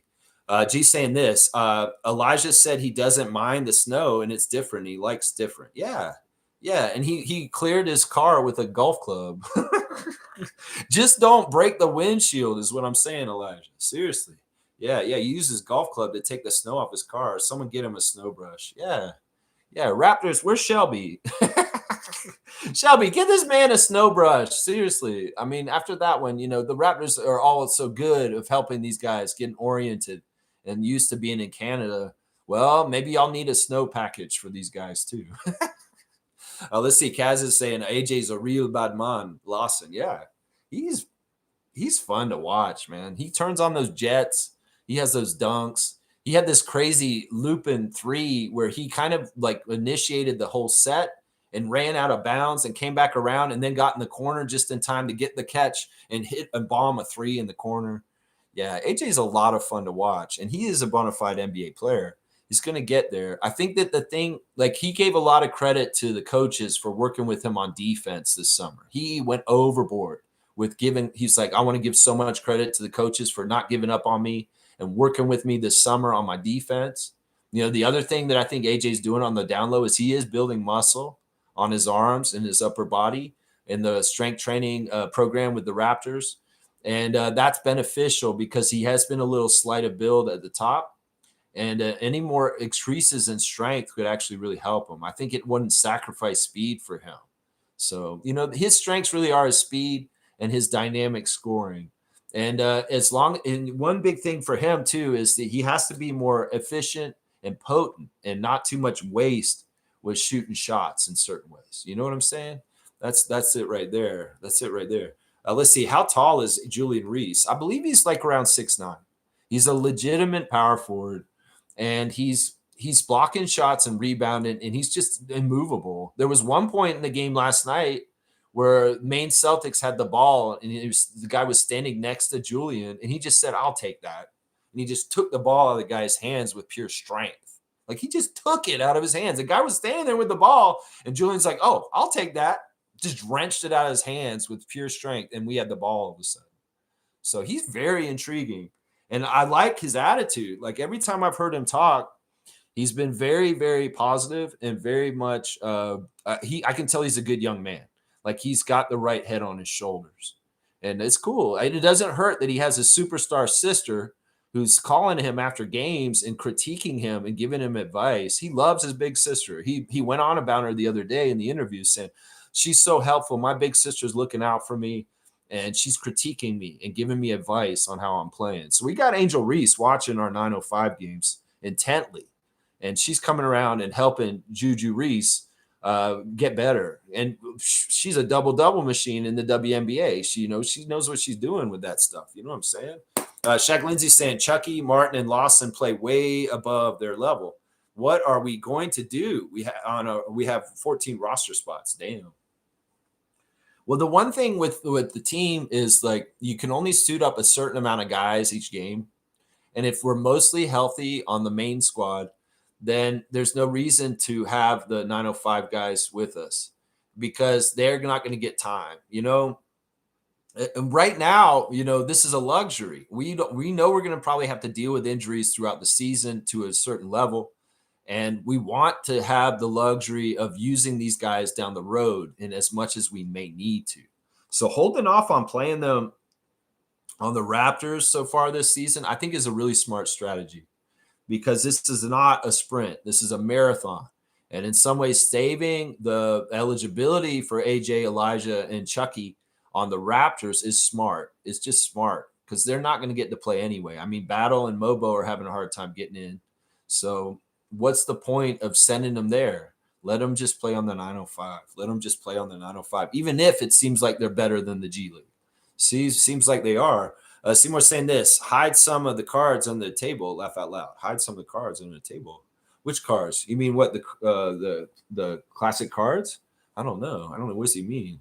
What's he mean? Cream saying this: Air J is my nickname for the Lawson. Either that or the verdict. We called him awesome. I was saying fun fact last night to Isaac Campbell. We were making all these jokes. I said fun fact: AJ Lawson's real name is Awesome Lawson Jr. Awesome Lawson. Awesome Lawson. That's what the A stands for, is Awesome Lawson Jr. So goofy. Yeah, we were making goofy jokes about this last night. Air J. Like, I like that. AJ, Air J. I think that's pretty good. That's pretty good. Or the verdict. The verdict. What is he, a lawyer? What is this, man? That's heavy. That's right. Let's see. G saying Lawson then gave the chain to the assistant coach Z, which apparently it was his first scouted game. Yeah, that's pretty crazy. Yeah, there's a coach Zach who had his interview at halftime with Lindsay. He was kind of goofy.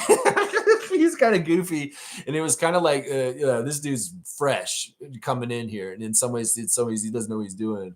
But yeah, that's true. Lawson ended up turning around, giving the chain to Coach Zach, who did the scout for the Maine Celtics, his first professional scout. And he's a Southern guy, right? He's getting interviewed by Lindsay, and he's like, I'm from the Southeastern United States, and this is different up here with the snow in Canada. Here's what he said. He had a little bit of Southern accent. So Coach Zach did end up getting the chain after AJ. So nobody was trying to get the chain, keep the chain. They were just moving the chain around. It's kind of crazy. Yeah, that's funny. Good. I'm glad you brought that up, G. I forgot about that part where he actually did pass the chain on to the coach after that. What a selfless group, honestly. They just want to give credit to everybody. 84 on the dunk charts for G on there. What are you? You're the George Gervin. How about that? You're not Iceman like Gervin, but maybe you're the George Gervin of dunks on the channel. G, how about that? Can you be Gervin? Gervin's pretty good. Or maybe Dr. J. I don't know. I got to figure out who you guys are for dunking. Cool Cat saying, good morning, Raptor Freak crew. Good morning to you, Coach. Hope you're having a great Thursday so far. And yeah, let's get a win tonight against Cleveland. Stargate saying, I'm convinced some of these basketball media folks don't even like basketball and are only covering basketball because they can't get into hockey media. No, I think that's true. I think that these guys with 905 right now are just goofy. Like, I think that they just start their job new, and in some ways they don't know as much about basketball as they should. And in some ways they're also just goofy. They're just like young dudes that are goofy. Like in some ways they're egotistical because they think people care about them. And like, oh, I have a thing where I ask you about the country and being in Canada. Or say, okay, that's not a thing. Everybody asks those questions to these players when they come. In fact, they get sick of these questions, buddy. So, Mr. I ask you about being in Canada in the snow, just pause, bro, and just stop. I'm going to figure out who you guys are because in some ways that's what I do. I find out who the media members are when they ask out-of-pocket questions. So I'm going to find out who you guys are in the scrum for 905 right now. In fact, you know what? It almost struck me on Sunday when I was at the game. I should have approached Courtney Charles, the head of crowd experience, of arena experience in the arena, because he could have maybe got me in there. You know, maybe I should. Maybe I should approach Courtney because I met him a couple times. He came around and talked to us when we were with Monique and Neil and everybody in MK last year for Westchester Knicks. He came by to say hi and see how we were doing. I've met him a couple times. Maybe I should ask Courtney Charles for a press pass for 905 games. And if I go to the 905 game, maybe they'll let me go in the back and ask some questions to the 905 guys after the game. Maybe he'd do that. Seriously. I might have to do this next time. It struck me last Sunday when I went to the game. It was like, there's Courtney right there. Maybe I should go talk to him. Maybe he'd let me go back there and actually ask them some questions. I don't know. It doesn't hurt to ask, Lex. You are a bona fide YouTube channel that covers the Raptors. So, I mean, maybe I could do that. Maybe that is something I should do. Seymour saying, salute the cool cat. That's right. I like that. Isaac's saying, AJ Lawson just out there playing Raptors basketball. That's right. He ain't no crustacean in a boiling pot.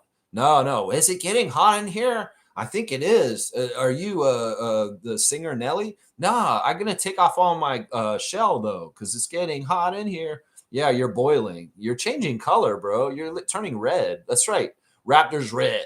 That's right. We boiled up them Maine Celtic lobsters, main course lobsters, and turned that green shell into red shell because it got boiled and whistled. Just like it sounds when they cook them at Red Lobster.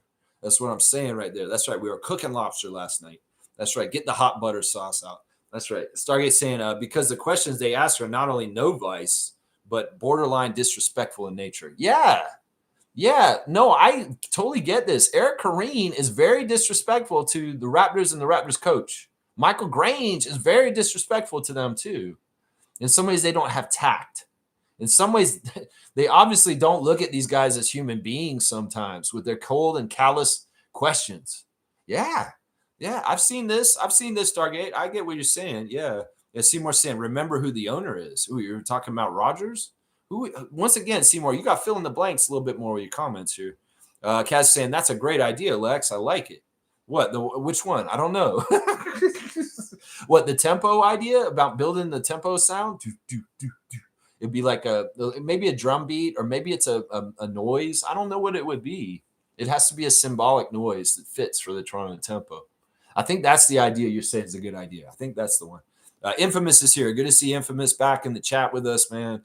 Salute, freaks. Glad you mentioned Reese. After the first game he played, I was convinced that he will be with the main squad very soon. I'm calling this year for at least one look. Yeah. A 10-day contract for Julian Reese at some point this season is very likely. And we know the part of the year where that's more likely to happen is in the spring. Yeah. The period of time, the last couple of years where 10-day contracts go to people to come up and see how they do on the Raptors. Well, I think Reese is a candidate for this down the road. For sure. I'm with you on this, Infamous. Yeah, Trevor J saying Tempo looking for a mascot. Apparently they got one already. They're just teasing it right now. They had Lily Singh on the phone with the mascot. She knows who the mascot is. She's teasing it on the Toronto Tempo thing. Let's go look at the Instagram stories and see if there's more there. First, we got Norman Powell sitting down with Miami Heat interviewers saying that his whole life he's felt like he has heat energy. That he's been like his philosophies and who he is and he understands the grind is just matches Heat culture. And that's why he feels like it fits like a glove being on the Miami Heat right now. I think that it's actually true. I've actually seen this in Norman years ago. I said, he's like got Heat culture. I even said that back then when he was on our team, because in some ways that's the way he carries himself. And it's just true. In some ways, this is part of the reason why he's probably a huge fan favorite already with Heat fans, is because he is the embodiment of what Eric Spoelstra and Pat Riley have built in Miami over the decades. Norman Powell is like that with Heat culture. And he's just declaring it out loud on his Instagram right here. It's like, I've always had that. There's a Grind Media Group giveaway that Norman's doing. 2 tickets to Heat versus the Knicks on November 17th and a signed pair of game-worn shoes by Norman Powell. You got to fill out, subscribe to Grind Media Group on YouTube and follow it on Instagram and TikTok and X, and fill out a Google form to qualify if you're interested. Of course, that you probably want to live in Miami to do this too. Yeah. All right. Let's see. Toronto Tempo. What are they saying on there? They're saying complete the Aura audit for a chance to win $500 in Tempo Shop gift card. So yeah, they've got some sort of contest. I think their survey about the stuff that they were doing yesterday, in-game ops stuff, is closed now because it's not up here anymore. There's Mariah Amber doing a Sephora commercial for Toronto Tempo. I'm wondering how much she's going to work for a Toronto Tempo, because in some ways she's MLSE employee. It's interesting she's there. Let's see. AJ Lawson on his Instagram. There's the 35 and 8 rebounds that AJ put down on the Maine Celtics last night. You go on, AJ Lawson. Awesome Lawson Jr. That's right. That's right. He's a badass, man. In some ways, he does what RJ does for the Raptors for the 905. There's just a level of hometown hero in that. You know, there's something awesome about that. Yeah, Slim Duck celebrating a Celtics big-time win over the Grizzlies, 131-95. That's nasty. That is nasty. There's Andrew Jones celebrating the Raptors 905 win, 111-75 on there. And there's the chain where he gave the chain to Elijah, and then Elijah gave the chain to AJ, and then AJ gave this chain to Zach. There's Elijah Martin, a friend of his, filmed one of his baskets. You know, there's a couple things Elijah did last night that I really like. Actually, the clip that is showing here, he's very strong finisher. And another thing I'm really liking about Elijah Martin is that he's hitting his open threes. He's a very money three guy. There was one play, he hit a corner three where AJ was coming through the baseline, and he swung it to him in the corner. And AJ even picked the defenders away because he ran swooping by him. And Martin just nailed that three from the corner. And in some ways, Lawson was a bit of a distraction because he kind of ran at him as a teammate, but he was actually really blocking for him to keep the defense away so that they couldn't get closer to Elijah, and he got a clean shot in the corner. So, yeah, I really like how Martin's hitting his threes right now. You know, Hepburn was hitting his threes better a couple weeks ago, but now Martin's hitting his threes really money right now. Yeah. So, Elijah, man, get a snow scraper, seriously, and stop cleaning your car with the golf club. It's dangerous. Jacoby Walters putting Jamal Shed on blast on his Instagram right now. Shed had a nice post, and a lot of them were posting it again. Sad news from Leo Routens, man.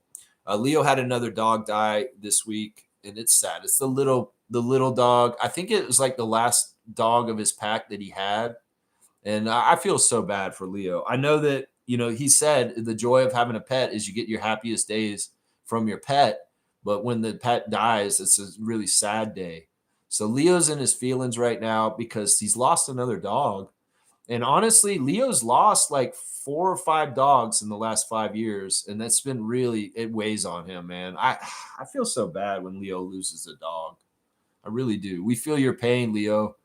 And I'm sorry, man. I'm sorry. But you know what? He has the solace, as he said, that his little girl is with her pack again, which is the other dogs that passed before her, and that they're all together somewhere in doggy heaven. That's right. That's right. That's what we got to believe. Raptors 905 has a lot of clips from last night, and highlights. Go check out their Instagram. There's so many. I don't even know how to cover them all. Let's see. Savannah Hamilton is, what is she doing? She's got Cinderella stories with her and Ashley. And then there's something outside that's going on from an hour ago. The Canadian Senior National Team call-ups in 2025, and there's a stage set up. She's at NSL Finals Media Day at CBC. So she's working on CBC right now. And let's see. What else we got? Colin Murray Boyles has a picture of him in action against the Nets the other day. And Toronto Tempo president Teresa Resch has got she's at Hot Docs watching some documentaries and panels talking is what's going on. Scotty posted some stories last night that I saw that I don't see up at this point. And it was basically he was bowling last night with Rayhan, the equipment guy. I think he's the equipment guy, Rayhan Malik. And he was kicking his ass. Scotty got a 126. And Rayhan was like gutter balling, stuff like that. But Scotty was rubbing it in, talking trash, bowling in Cleveland at the bowling alley. So that's a little bit of a note from Scott. I think he took down his story already from last night, but that was a fun little thing I saw last night. But yeah, it's not up right now. Instagram stories. There you go. There you go. There you go. There you go. All right, let's see. Neil's here. Good to see Neil. Gafford would definitely nullify a Watford. Oh, you mean like Trendon Watford for the other night? Yeah. Yeah, I don't know. Gafford, the thing I like about Gafford is he has experience. He's a good, solid rebounder and shot blocker. And in some ways, he's exactly the needs that we need. It's like, I don't want to get, like we talked about Lively. I don't want to get Lively because he's not exactly what we need. And in some ways, he would be more cost, and he's not really what we need. But Gafford is what we need. And I don't know. Could I speculate that possibly Bobby Webster could trade Ochai Agbaji straight up to get Daniel Gafford? I mean, in some ways, if they're trying to switch gears in Dallas and start building around Cooper Flagg, some of the youthful assets on the Toronto Raptors may be attractive to pair up and be on the squad with Flagg going forward, you know? But I would say, is the money around the same for Agbaji and Gafford? And can we do a 1-for-1 deal that simply? I mean, we love you, Ochai. I think you're amazing.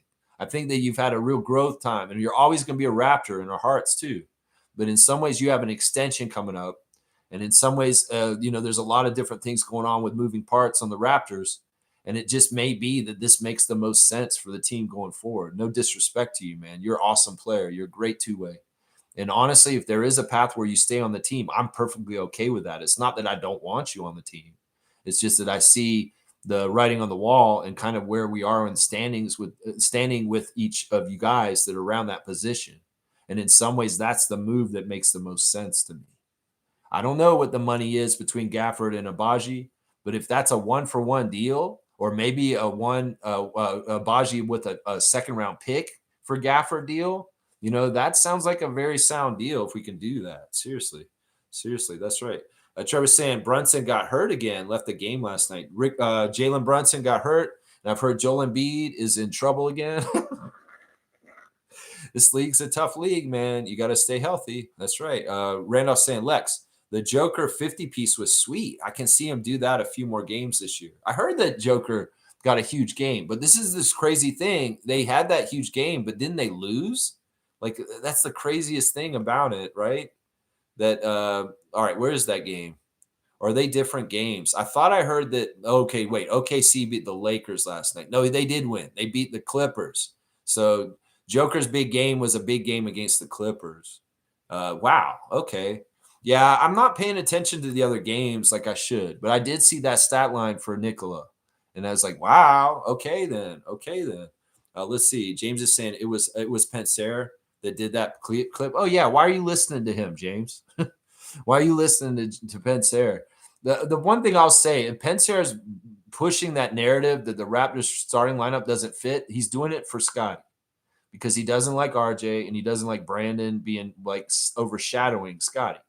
If Pensair's perfect world, Scotty is a man on his own who's just the best all around and just leading scorer and just everything. And in some ways, that's not going to help the Raptors win, but that'll make Scotty look real good, and Pensair will feel good as his number one fanboy. Nah, listen, you can't listen to him when it comes to anything that has to do with Scotty because he's, in some ways, his judgment's clouded, and in some ways, he's for Scott more than he's for the Raptors. So in some way, him saying that to me, I would think it's because he doesn't like RJ and he doesn't like Brandon taking the spotlight from Scotty, and he's trying to start some bullshit where he's going to make people in Raptors Nation think that our starting lineup isn't right, when that's not true. Our starting lineup's fine. It's absolutely fine. Yeah, don't bring his garbage in here. See, Seymour's barfing about it. Yeah, Pensair is not, his tropes and what he talks about is not necessary to bring here because it's garbage, honestly. Jack Armstrong would say, get that garbage out of here. That's right. Seymour saying, Memphis Coward and VJ are 1 and 2 due to their usage rate and productivity. Rest of the list is garbage. CMB will rise. Yeah. I mean, Coward is interesting because he's not really a lottery pick. He's coming from the middle, and even like signing for for Charlotte. He's up there. That's crazy. Like there's some names that are missing from that list that were high draft picks that should be up higher. Hey, we're standing pat. We have our 9th pick at number 9 in the rookie rankings. So we got the value there. I don't see no common Malawak on that list, do we? No, we don't. No, we don't. That's right. That's right. That's right. I mean, it's order. It's order. Yeah, we'll see him rise up. I believe that too. Let's see. Seymour is saying Olden State Warriors fans are toxic as fuck, asking for a 30-piece from Jimmy Butler or they will crash out and burn. So dumb. It's a team sport. No one man can climb alone. Yeah, there's some interesting buzz around the Warriors that some people are saying, oh, no, we're supposed to be better. You know, what happened to this whole thing? Y'all are going to be championship contenders. Y'all were saying that from the beginning. There's a little bit of stumbling right now. There's a little bit of dysfunction. It's not as rosy a picture. You guys are old in state because you're old. Man, I'm not paying close attention to them. I'm only hearing what y'all are saying. That's right. Blackhawk saying, get Cool Cat to do scout of the day for at WNBA. Well, if she brings me players, that's the whole thing. I'll do the scout. I'll do the scout. Is you guys bring me the players who you think I should scout. That's how it works. Because look, I don't have to see the players before. I can watch them for the first time and react to them. That's part of the fun of it. It's like a music reaction channel. I'm going to play this old 80s song that I've never heard because I'm a young kid now, and I'm going to react to the song. Well, if I haven't seen the WNBA players, but I know basketball and I can watch them, I can kind of gauge, well, this player would be this or this. Now, in some ways, I'm going to have to readjust to the WNBA game and what to look for in that league over time, and I'll learn more knowledge about that. But we'll have to see. I mean, I don't know how I could get her to react to the scouts. I mean, maybe you mean get her to bring me names? I don't know. Any of y'all can go do research and find out somebody that you think is interesting and bring me the names. You know, this whether it's NCAA men's or women's. I'll look at these players in January. I'll start looking at the men for the draft next year. But now maybe we should start the scout of the day for WNBA draft. And if there's a name that y'all want me to go look at, you know, Juju Watkins or something like that, I don't know. Maybe I should go look at them and just see what I think real quick. Yeah. Randolph saying, thank you, Lex. Keep rotating those season by displaying the true nature of the weather. The snowfall is ideal for the Christmas season. Your choice, bro. Yeah, I don't know. In some ways, I can see where it would be a turnoff when people see the screen and they're like, what is he doing with that light behind him? I don't know. The blinding light of the creator behind me. Yeah, I don't know. There's maybe some something to it. I don't know. I like having it behind me because it's so pretty. And when it focuses up and you guys can really see it, it's kind of cool. It's kind of cool, isn't it? You know, it's very peaceful out here, very quiet. And, you know, I see more animals than I see people while I'm out here. Yeah, there's a cat that's been in my yard lately. And it was in my yard last night. I kept going outside to take a toke, and the cat was moving around in the yard, and I was like meowing at it. I don't know. I think it's a wild cat. I'm not sure if it's actually somebody's pet because it was out in the middle of the night, and it's cold right now. You'd think that people would want their cat to be inside. I don't know. Maybe I might have a cat soon. I don't know. I don't know. It's a wild cat right now. It seems like it's a wild cat. Yeah. Neil's saying this: a vengeful God won't have to smite everyone. Mankind is doing a good job of killing themselves. That's the thing that I'm saying right now. Seriously. You know, the Crusades, missionary work, that's all done in the name of God, and it's absolutely horrendous shit.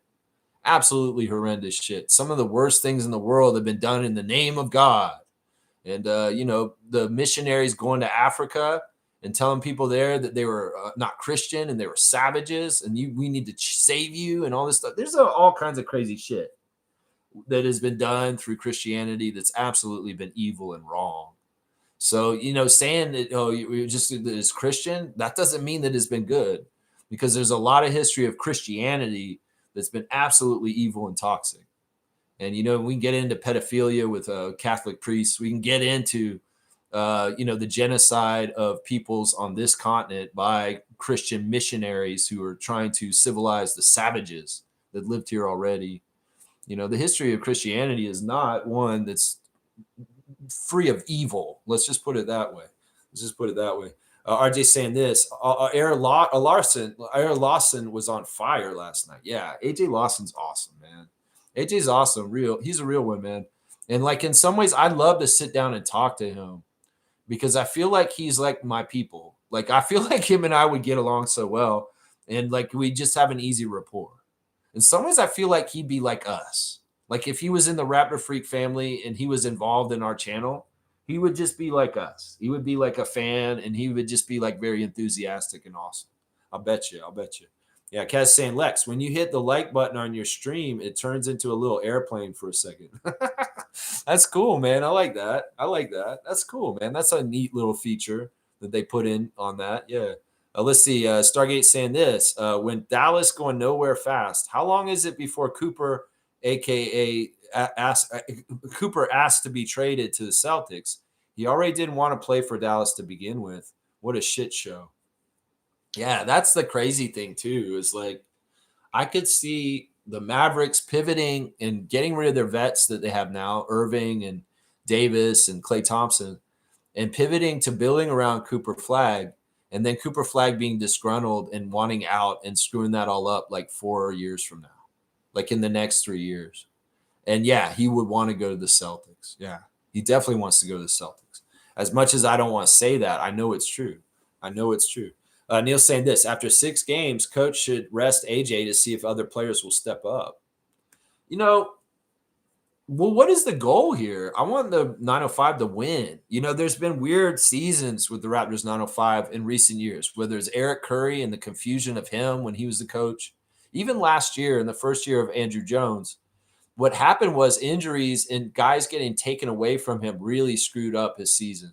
Whether it was Shamshay getting hurt in the middle of the season was huge. But also on the down low, people like Frank Kaminsky and other people that were on the 905 last year that were helpful were just yanked away all of a sudden. And in the second half of the season last year, the 905 really struggled to win any games because their personnel was just run dry. You know, they kind of talked about this around the game last night. Luke Wynn did an interview at halftime, the GM of the Raptors 905, saying that the challenge of doing what he does in the G League is so hard because basically if you're successful and your players do really well, they get snatched away from you, and you have to be really good at like kind of weathering that attrition where over time success is rewarded by they're gone. And all of a sudden, you know, if your team is really good, it could get decimated because teams are calling up your players to the NBA. So it's tough, man. And the other thing is it's such an influx league where you have guys coming from the Raptors. You have to replace players that get called up. You have new guys coming in. It's always in flux. And Andrew Jones and Luke Wynn both have to adjust and be ready to be on the fly, considering who their personnel is from game to game. So I say run it with AJ as long as you can, because who's to say that at some point in the season, AJ does get called to the Raptors for the majority of the rest of the season, and he is not available to Andrew Jones at a certain point. So I get what you're saying. But the flux and the unstableness of an NBA G League team is enough to try and deal with in the first place. This is an incredible challenge for both Luke Wynn and Andrew Jones, both of them. Yeah, I like the way that they're doing things more this year so far because I like how they're switching Mobo right now. I feel like that's really good for him, and it's also good to show that there is some fluidity between the Raptors and the Raptors 905.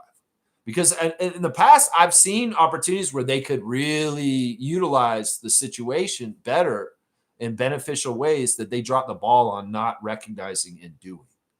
In some ways, that was part of the reason why I was like, man, I should go work for Luke Wynn, because in some ways I could logic this all out and say, you know what, we need to optimize the usage of the 905 to benefit the Raptors team.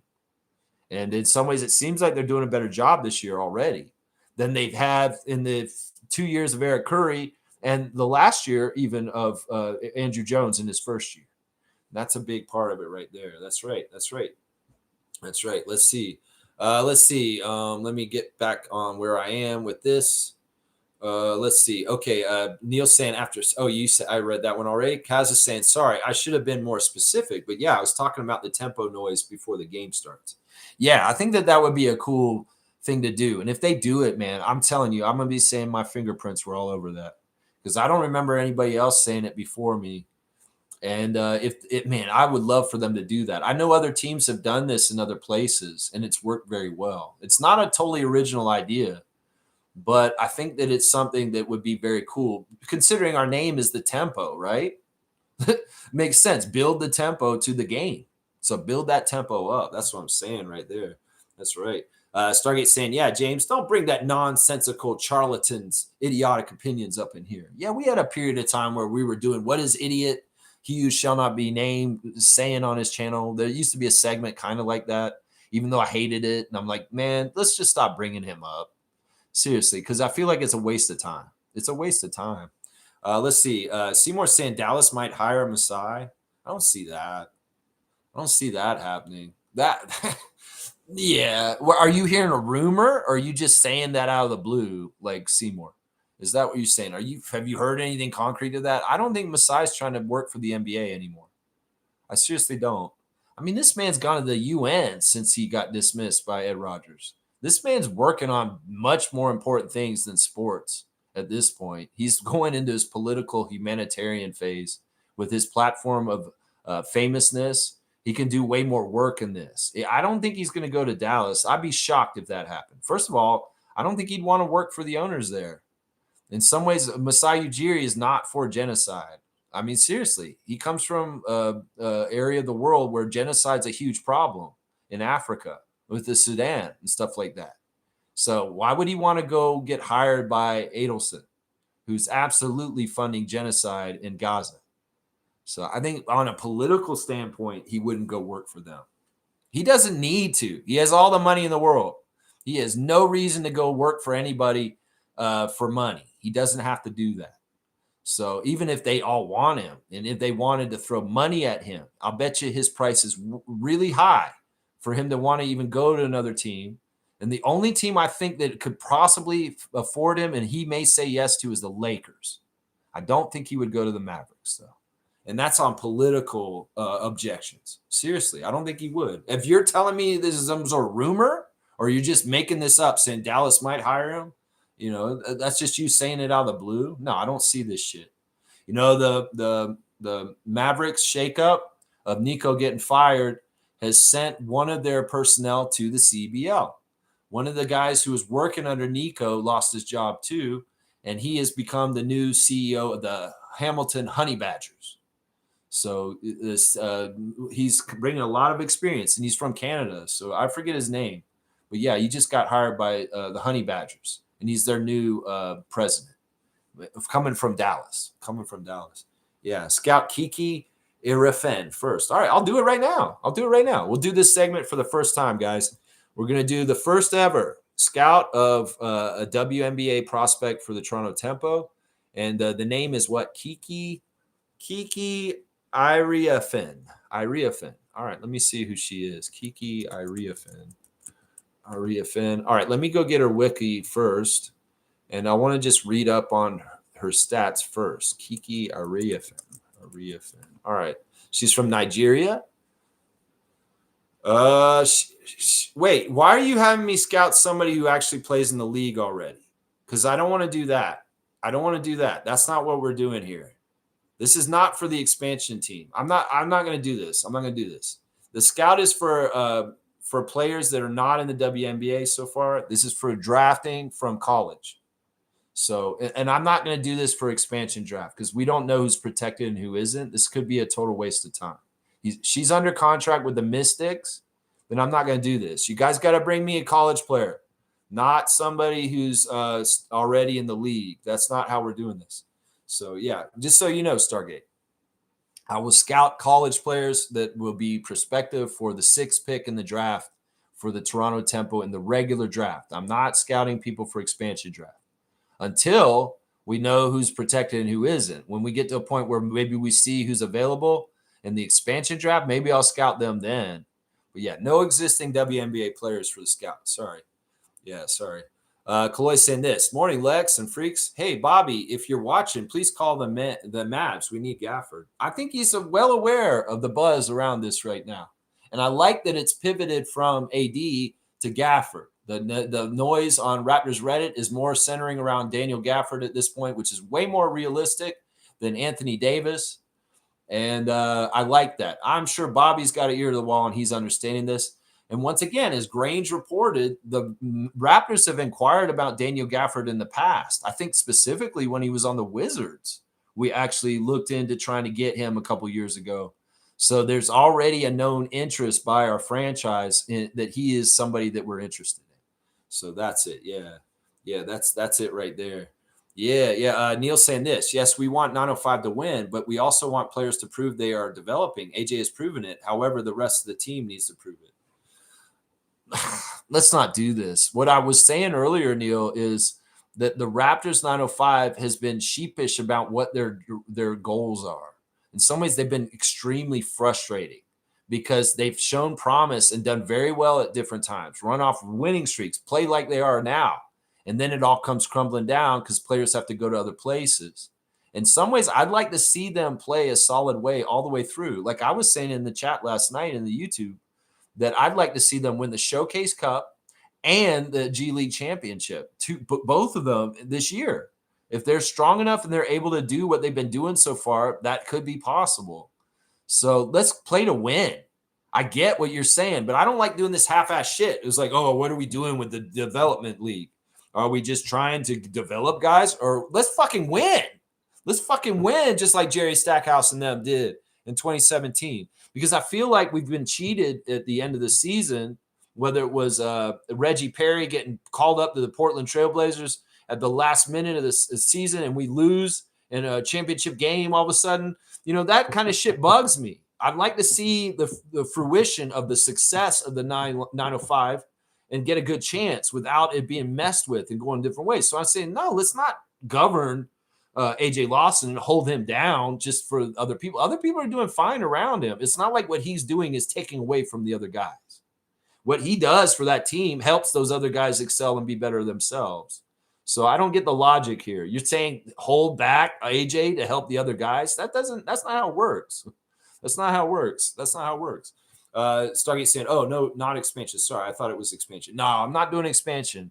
I want to do it for the draft. And we know that we have the 6th pick in the draft of the WNBA, not the expansion draft, the 6th pick in the draft. So I want to figure out who we should be targeting for the 6th pick for Sandy Brondello, Monica Wright-Rogers, and Teresa Resch.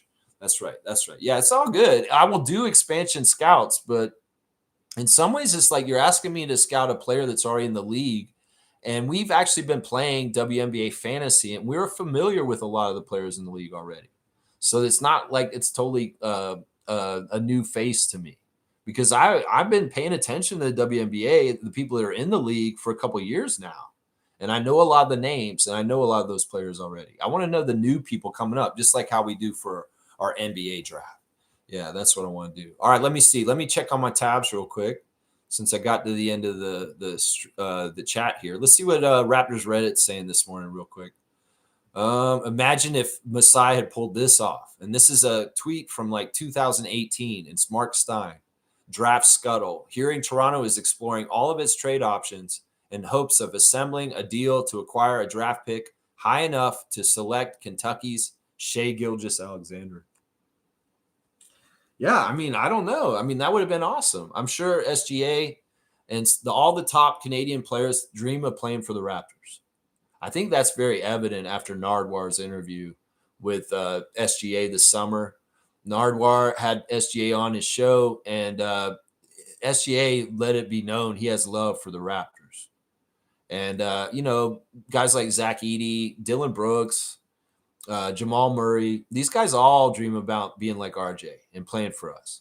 So that's one of the awesome things is like maybe one of the best players in the league right now has actually a dream to play for our team, guys. I think it's true. I think it's true, man.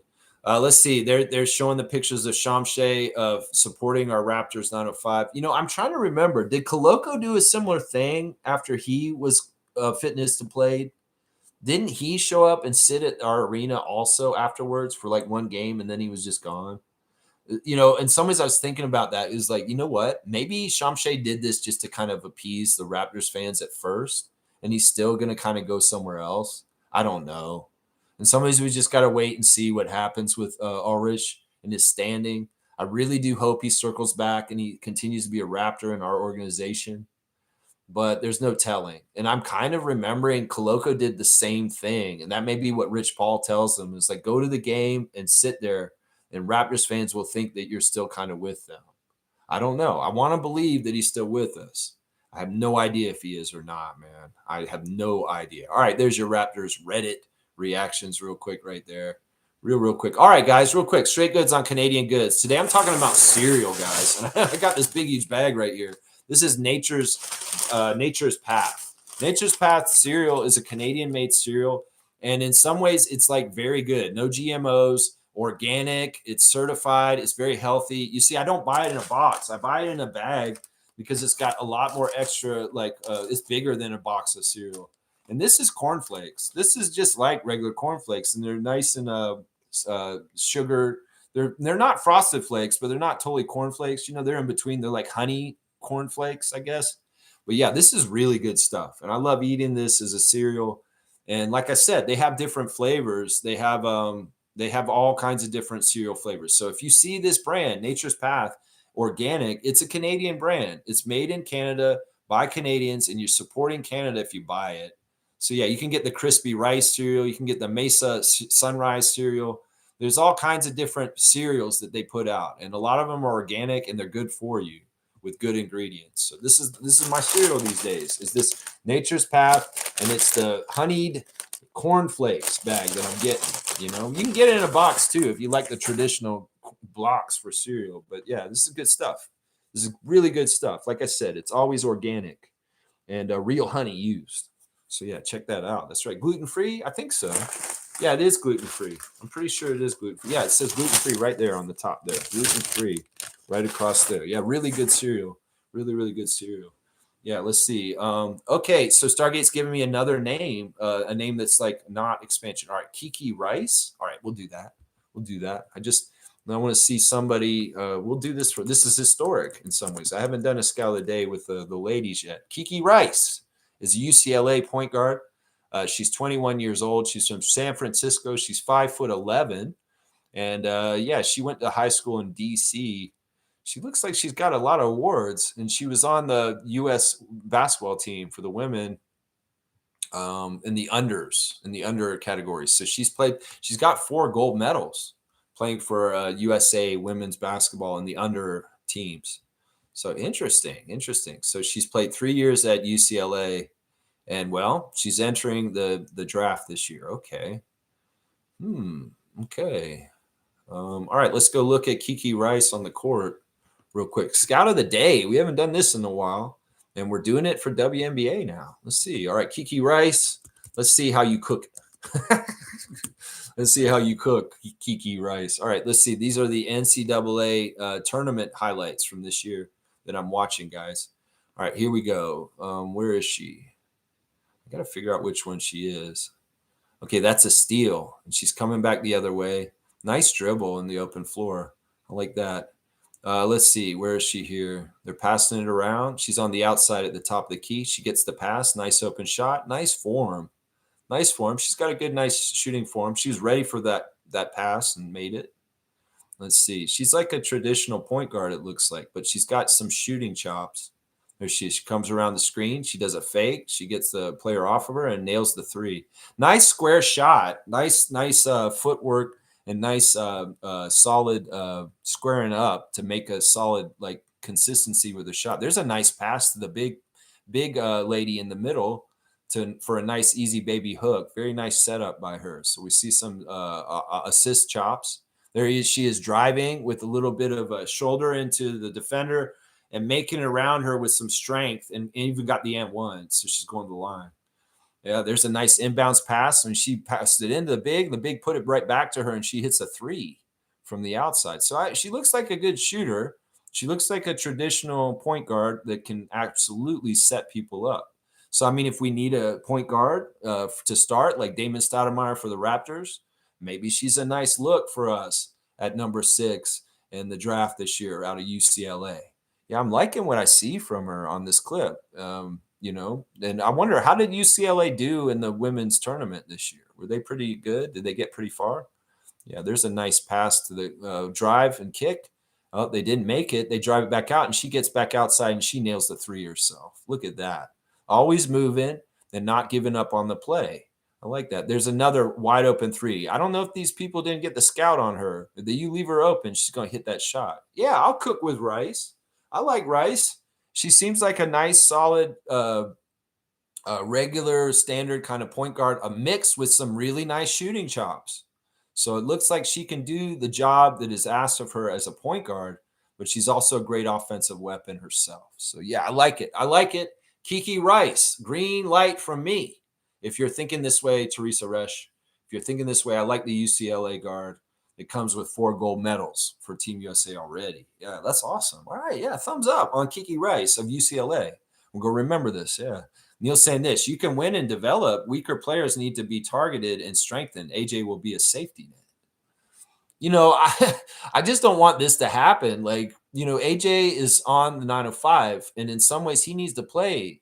He just needs to play somewhere. It's like if he's not on the Raptors playing, he's on the 905, he should be getting minutes. Because if he's not getting minutes on the 905, what the hell are we doing then?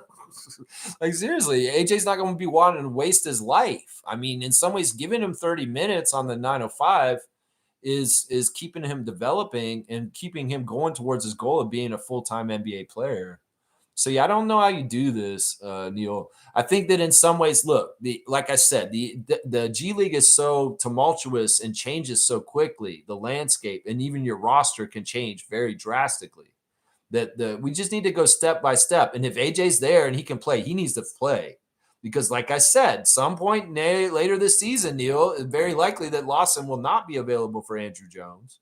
So they need to use him while they can. And I can't get with this because, honestly, there's so many more minutes on the court that there's no reason why you can't play AJ 30 and you can still be developing these other guys too and win. Why not have it all? Let's have it all. This is what I'm saying here. You're not going to tell AJ we're not playing you in this game because we want to play some guy like with the draft pick, Hogarth, more. No, this in some ways, listen, there's only a certain amount of deep development that we need to do through the 905. Like, seriously, who are you wanting to give more minutes to? Like in detriment to AJ Lawson, like in what you're describing. Tell me who you want to give more minutes to that is more important or needs to get those minutes to develop as you think. If you can name the player that isn't getting the minutes on that team that deserves more minutes to the detriment of AJ Lawson, that will make more sense to me, but I don't see this. I think everybody on that team's getting their time at the way they're supposed to. And I just don't get this. It doesn't make any sense. It doesn't make any sense.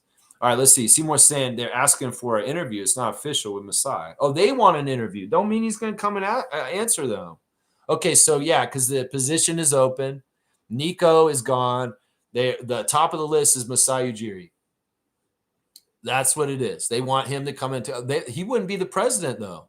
That's the thing. Does he want to go work for the Mavericks with Patrick Dumont breathing down his neck? Seriously. Because that's what's going on in Dallas. In some ways, that job as the GM isn't really a GM job right now. In some ways, Patrick Dumont is the GM. And they could hire whoever. They could hire a puppet, and Patrick will make all the decisions.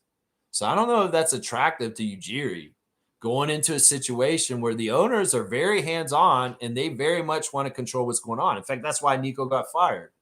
It's not because he traded Luka. It's because he won't trade Anthony Davis now, and Patrick wants him to trade Anthony Davis. So I don't see this. I just don't see this. It's a difference between, like Masai said himself, we all want Messi. We all want Kobe. But we can't all have Kobe. We can't all have Messi. And that's in some ways he could say that about himself right now. Mavericks, of course, are going to be interested in him. Of course they are. It doesn't mean they got any chance. Doesn't mean they got any chance. I'd be shocked if he even shows up for an interview with them. Seriously. I don't even know if Masai wants to be in the United States, guys. Seriously. If I was Ujiri and I could still live in Toronto, which he does. He still lives in Toronto, guys. He still lives here with his family and his wife. He's living in Toronto still. He hasn't moved. He's still here. Does he want to move to the States if he doesn't have to? Probably not. Probably not. He's more likely to move back to Africa than go to the United States at this point, guys. But he lives here in Toronto, just so y'all know. He's still here. He's still here. Seymour saying this. I don't work for the Mavs, bro. Just seen a post on TikTok. Thought I'd share.